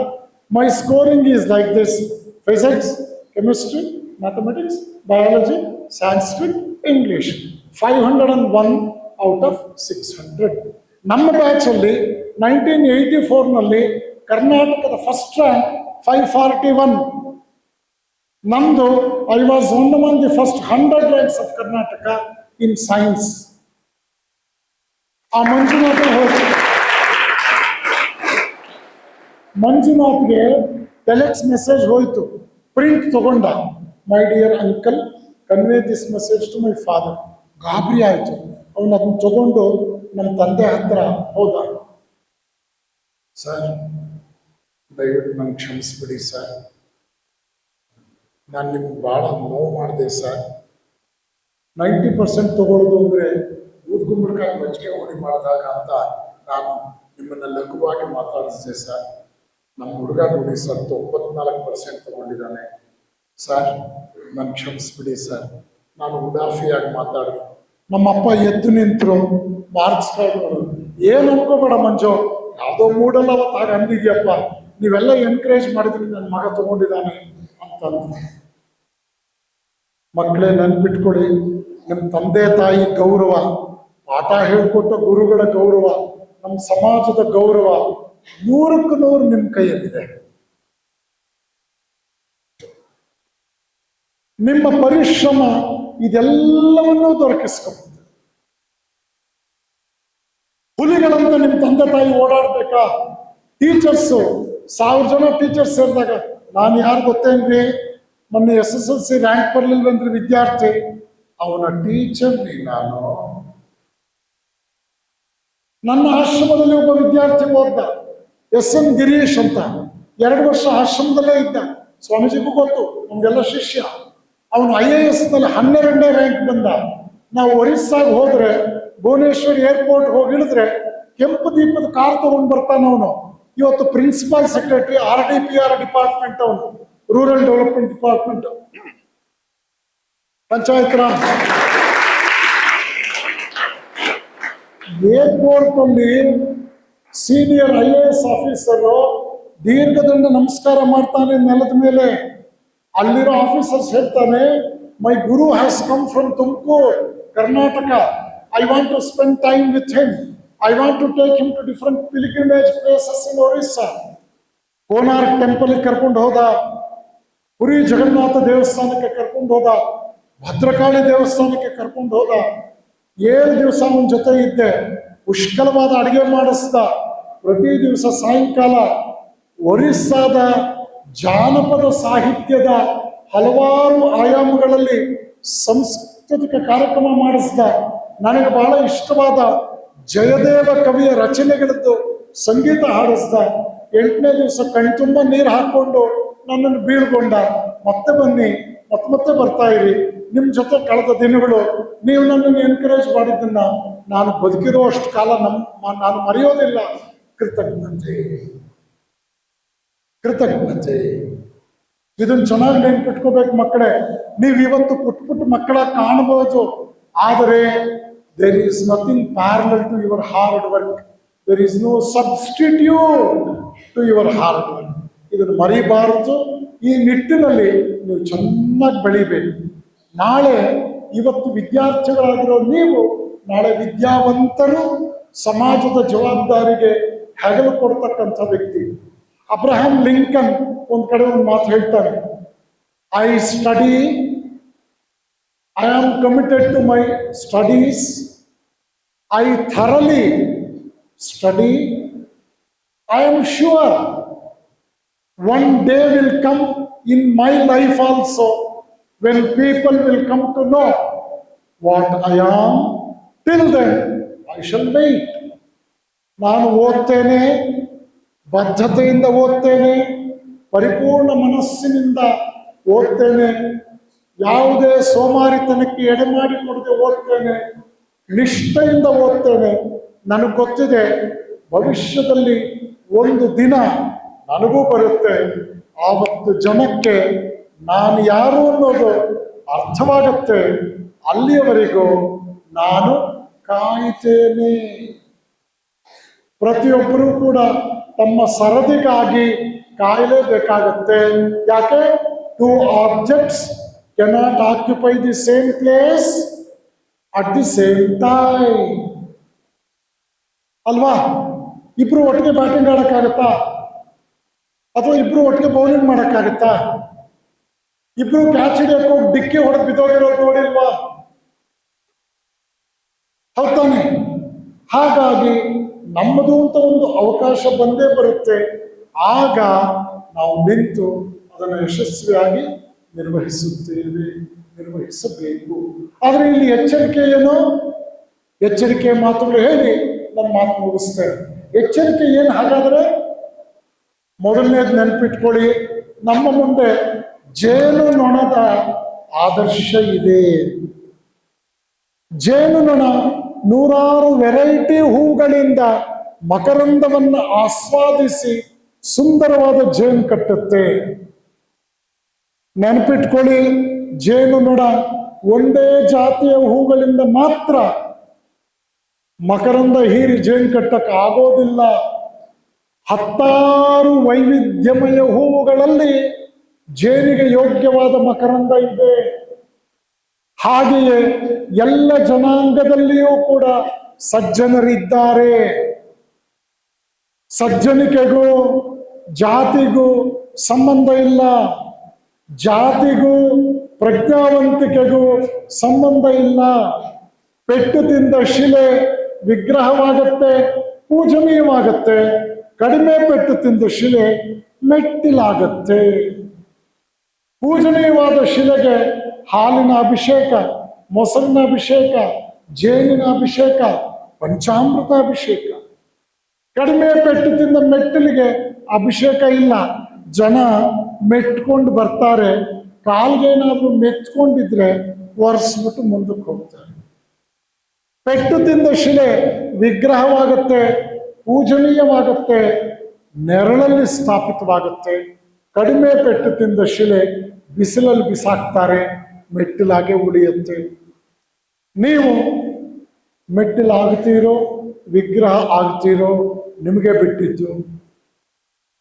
Swamiji, ನಾವೆಲ್ಲ ವಿಗ್ರಹ ಆಗ್ಬೇಕು ಅಂತ ಆಸೆ ಅಲ್ವಾ? ಆದರೆ ಎಚ್ಚರಿಕೆಯ ಮಾತು ಕೇಳಿಸ್ಕೊಳ್ಳಿ, ಎಲ್ಲರಿಗೂ ಕೂಡ ಸುಖವಾಗಿರಬೇಕು ಅನ್ನೋ ಆಸೆ ಇದೆ. ಆದರೆ ಸುಖದ ಸಂಪಾದನೆಗೆ ಬೇಕಾದ ಪರಿಶ್ರಮ ವಹಿಸ್ತೀವಿ ಅನ್ನೋ ಮನಸ್ಸಿಲ್ಲ. ಅರ್ಥ ಆಯ್ತಾ? ಪರಿಶ್ರಮವಿಲ್ಲದೆ ಯಶಸ್ಸು ಇಲ್ಲ. ಯಶಸ್ಸು ಸಾಧಕನ ಸೊತ್ತೇ ಹೊರತು ಸೋಮಾರಿಯ ಸೊತ್ತಲ್ಲ. ಆದ್ದರಿಂದ ಜೇನು ನೊಣ ಜೇನನ್ನೇ ಹೀರುತ್ತೆ, ಜೇನನ್ನೇ ಕಟ್ಟುತ್ತೆ. ತಿಪ್ಪೆ ನೊಣ ಹಣ್ಣಿನ ಮೇಲೂ ಕೂತ್ಕೊಳ್ಳುತ್ತೆ, ಹುಣ್ಣಿನ ಮೇಲೂ ಕೂತ್ಕೊಳ್ಳುತ್ತೆ, ಕೊಳೆತ ಮಾಂಸದ ಮೇಲೂ ಕೂತ್ಕೊಳ್ಳುತ್ತೆ. ನೀವು ಸಾಯಂಕಾಲ ಆಗಾಗ ಹೋಗಿ ತಿನ್ನೋ ಮೋರಿ ಪೂರಿ ಅಂಗಡಿಯಲ್ಲೂ ಕೂತ್ಕೊಳ್ಳುತ್ತೆ. ಮೋರಿ ಪೂರಿ ಗೊತ್ತಾ ನಿಮಗೆ? ಅಯ್ಯಯ್ಯೋ, ನೀವು ಪಾನಿಪುರಿ ಅಂತ ನಿಮ್ಮೂರಿನಲ್ಲಿ, ತುಮಕೂರಿನಲ್ಲಿ ನಾವೆಲ್ಲ ಅದನ್ನ ಮೋರಿ ಪೂರಿ ಅಂತ ಕರೆಯೋದು. ಯಾಕಂದ್ರೆ ಮೋರಿ ಪಕ್ಕದಲ್ಲೇ ಇರುತ್ತದೆ ಅಂಗಡಿಗಳು. ನೋಡಿ, ನೊಣದಿಂದ ಸಾಂಕ್ರಾಮಿಕ ಕಾಯಿಲೆ ಬರುತ್ತೆ. ಜೇನು ನೊಣದ ಎಂಜಲು ಕೂಡ ದೇವರಿಗೆ ಅಭಿಷೇಕಕ್ಕೆ ಪೂಜ್ಯತೆ ಪಡೆದಿದೆ. ಜೇನು ಕಟ್ಟಬೇಕಾದ್ರೆ ಎಂಜಲು, ಆದ್ರೆ ನಾವು ಎಂಜಲು ಅನ್ನಲ್ಲ, ಇನ್ಫೆಕ್ಷನ್ ಅನ್ನಲ್ಲ. ಆದರೆ ನೊಣನ ಸಾಯಿಸೋದಕ್ಕೆ ನಿಮಗೆ ಪ್ರೈಸ್ ಕೊಡ್ತಾರೆ, ಜೇನು ನೊಣ ಸಾಕೋದಕ್ಕೆ ಅವಾರ್ಡ್ ಕೊಡ್ತಾರೆ. ಯೋಚನೆ ಮಾಡಿ, ನೀವು ಜೇನು ನೊಣ ಆಗ್ತೀರಾ, ತಿಪ್ಪೆ ನೊಣ ಆಗ್ತೀರಾ? ನೋಡಿ, ಯೋಚನೆ ಮಾಡಿ. ಜೇನು ನೊಣ ಆಗಬೇಕು ಅಂದ್ರೆ ನೀವು ಸ್ವಲ್ಪ ಹುಷಾರಾಗೇ ಇರಬೇಕಾಗತ್ತೆ, ಕಷ್ಟಪಡಬೇಕಾಗತ್ತೆ. ಏನಂದ್ರೆ ಅದ್ರ ಮೇಲೆ ಕೂತ್ಕೋಬಾರ್ದು, ಏನಂದ್ರೆ ಅದನ್ನ ತಿನ್ನಬಾರ್ದು, ಏನಂದ್ರೆ ಅದನ್ನ ಮೋಸಬಾರ್ದು. ಯೋಚನೆ ಮಾಡಿ. ಇನ್ನು ಬಹಳ ಬಹಳ ಗಮನಿಸಬೇಕಾದ ವಿಚಾರ ನಿಮಗೇನು ಅಂದ್ರೆ, ನಿಮ್ಮ ಏಳಿಗೆಗೆ ನೀವೇ ಶಿಲ್ಪಿ ಆಗ್ತೀರಿ. ನಿಮ್ಮ ಪ್ರಯತ್ನವೇ ನಿಮ್ಮನ್ನು ಉನ್ನತವಾದ ಮಟ್ಟಕ್ಕೆ ಏರಿಸುತ್ತೆ. ಯಶಸ್ಸು ಅಂದ್ರೆ ಏಣಿಯನ್ನು ಏರಿ ಛಾವಣಿಯ ಮೇಲೆ ಹೋದಂತೆ. ಪ್ರತಿಯೊಂದು ಮೆಟ್ಟಲನ್ನು ಹತ್ತುವ ಜವಾಬ್ದಾರಿ ನಿಮ್ಮ ಪಾಲಿಗಿದೆ. ನೆನ್ಪಿಟ್ಕೊಳ್ಳಿ, ಏಣಿ ಬೆಳ್ಳಿದೋ ಬಂಗಾರದ್ದೋ ಬ್ಯಾಂಬೂದೋ ಗೊತ್ತಿಲ್ಲ, ಆದರೆ ಏಣಿ ಬಲಿಷ್ಠವಾಗಿದ್ದರೆ ಸಾಕು, ಅಷ್ಟೇ ಇದ್ರೆ ಸಾಲದು. ಏಣಿಯನ್ನು ಹತ್ತೋದಕ್ಕೆ ನಿಮ್ಮ ಕಾಲುಗಳಲ್ಲಿ ತಾಕತ್ತು ಬೇಕು. ಇದನ್ನೇ ಸ್ವಪ್ರಯತ್ನ ಅಂತ ಕರೆದದ್ದು. ಸ್ವಪ್ರಯತ್ನ ಇಲ್ಲದೆ ಇದ್ರೆ ಅವರು ದಾರ ಎಸೆದಿರ್ತಾರೆ, ಬೆಂಡಿಗೆ ಆಹಾರ ಇಟ್ಟಿರ್ತಾರೆ, ನೋಡ್ತಾ ಇರ್ತಾರೆ. ಪಕ್ಕದಲ್ಲಿರೋನು ನಮಸ್ಕಾರ ಸರ್, ಇವತ್ತು ಗುಡ್ ಫ್ರೈಡೆ, ಚೆನ್ನಾಗಿದ್ದೀರಾ ಅಂದ್ರೂ ಆ ಕಡೆ ನೋಡಲ್ಲ, ಅಲ್ಲೇ ನೋಡ್ತಿರ್ತಾರೆ. ಮೀನು ಬಂದು ಕಚ್ಕೊಂಡಿದ ತಕ್ಷಣ ಲಟ್ ಅಂತ ಹೇಳಿದ್ರು. ಮೀನು ಹಿಡಿಯೋನು ಆ ಕಡೆ ಈ ಕಡೆ ನೋಡ್ತಾ ಇದ್ರೆ ಮೀನು ಗಾಳಕ್ಕೆ ಬೀಳೋದಿಲ್ಲ. ಶೂಟರ್ಸ್ ನೋಡಿದ್ದೀರಾ? ಶೂಟರ್ಸ್ ಅವರು ಎಲ್ಲಿ ನೋಡ್ತಾ ಇರ್ತಾರೆ? ಗುರಿ ನೋಡ್ತಾ ಇರ್ತಾರೆ ಹೊರತು ಪಕ್ಕದಲ್ಲಿ ಬಂದವನು ನೆನ್ನೆ ನಮ್ಮ ಮನೇಲಿ ಮಾಡಿದ್ದ ಮುಂಬೈ ಬಾಂಬೆ ಬಜ್ಜಿ ಚೆನ್ನಾಗಿತ್ತಾ ಅಂತ ಕೇಳಿದ್ರೆ ಉತ್ತರ ಕೊಡಲ್ಲ.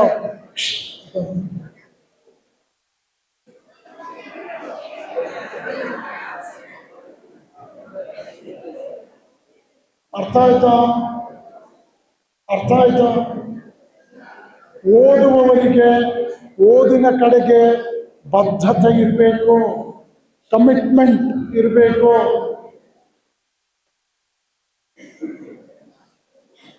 ನಿಮಗೆ ಆಶ್ಚರ್ಯ ಆಗುತ್ತೆ. ನಾನು ಈ ಗೋಡೆಯಿಂದ ಈ ಲೈನಿಂದ ಅಲ್ಲಿಗೆ ಹೋಗ್ಬೇಕು ಅಂದ್ರೆ ನೇರವಾಗಿ ಹೋಗ್ಬೇಕು. ಮೊದಲನೇ ಹೆಜ್ಜೆಯಲ್ಲಿ 1 ಇಂಚು ಎಡಗಡೆಗಿಟ್ರೆ ಎರಡನೇ ಹೆಜ್ಜೆ 2 ಇಂಚು ಎಡಗಡೆ ಹೋಗುತ್ತೆ. 20ನೇ ಹೆಜ್ಜೆಯಲ್ಲಿ 20 ಇಂಚು ಎಡಗಡೆ ಹೋಗಿರುತ್ತೆ. ಮುಟ್ಟಬೇಕಾದ ಗುರಿಯಿಂದ 20 ಇಂಚು ಈ ಕಡೆ ಹೋಗಿರ್ತೀನಿ. ನಾನು ಮೊದಲನೇ ಹೆಜ್ಜೆಯಲ್ಲಿ ಮಾಡಿದ ತಪ್ಪು ಕೇವಲ 1 ಇಂಚು, ಆದ್ರೆ ನಾನು ಗುರಿ ಮುಟ್ಟೋ ಅಷ್ಟೊತ್ತಿಗೆ 20 ಇಂಚು ಹಾಳಾಗಿರುತ್ತೆ ನನ್ನ ಜರ್ನಿ, ಗುರಿ ಮುಟ್ಟಲ್ಲ. ಹಾಗೆಯೇ ಒಂದು ದಿವಸ ನೀನು ಹರಟೆ ಹೊಡ್ಕೊಂಡು ಓದ್ತಾ ಇದ್ರೆ ಮಾರನೇ ದಿವಸ ಹರಟೆನಲ್ಲಿ ರುಚಿ ಸಿಗುತ್ತೆ. ಹರಟೆ ಹೊಡೆಯೋದೇ ನಿನ್ನ ಜಾಯಮಾನ ಆಗುತ್ತೆ, ಓದುವುದಕ್ಕಾಗಲ್ಲ.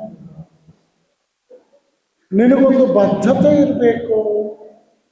ನಾನು ಓದಬೇಕು, ಇದು ನನ್ನ ಕರ್ತವ್ಯ, ನನಗಾಗಿ ನಾನು ಓದಬೇಕು ಅನ್ನೋ ಬದ್ಧತೆ ನಿನ್ನಲ್ಲಿ ಇಲ್ಲೇ ಬೇಕಾಗುತ್ತೆ. S, next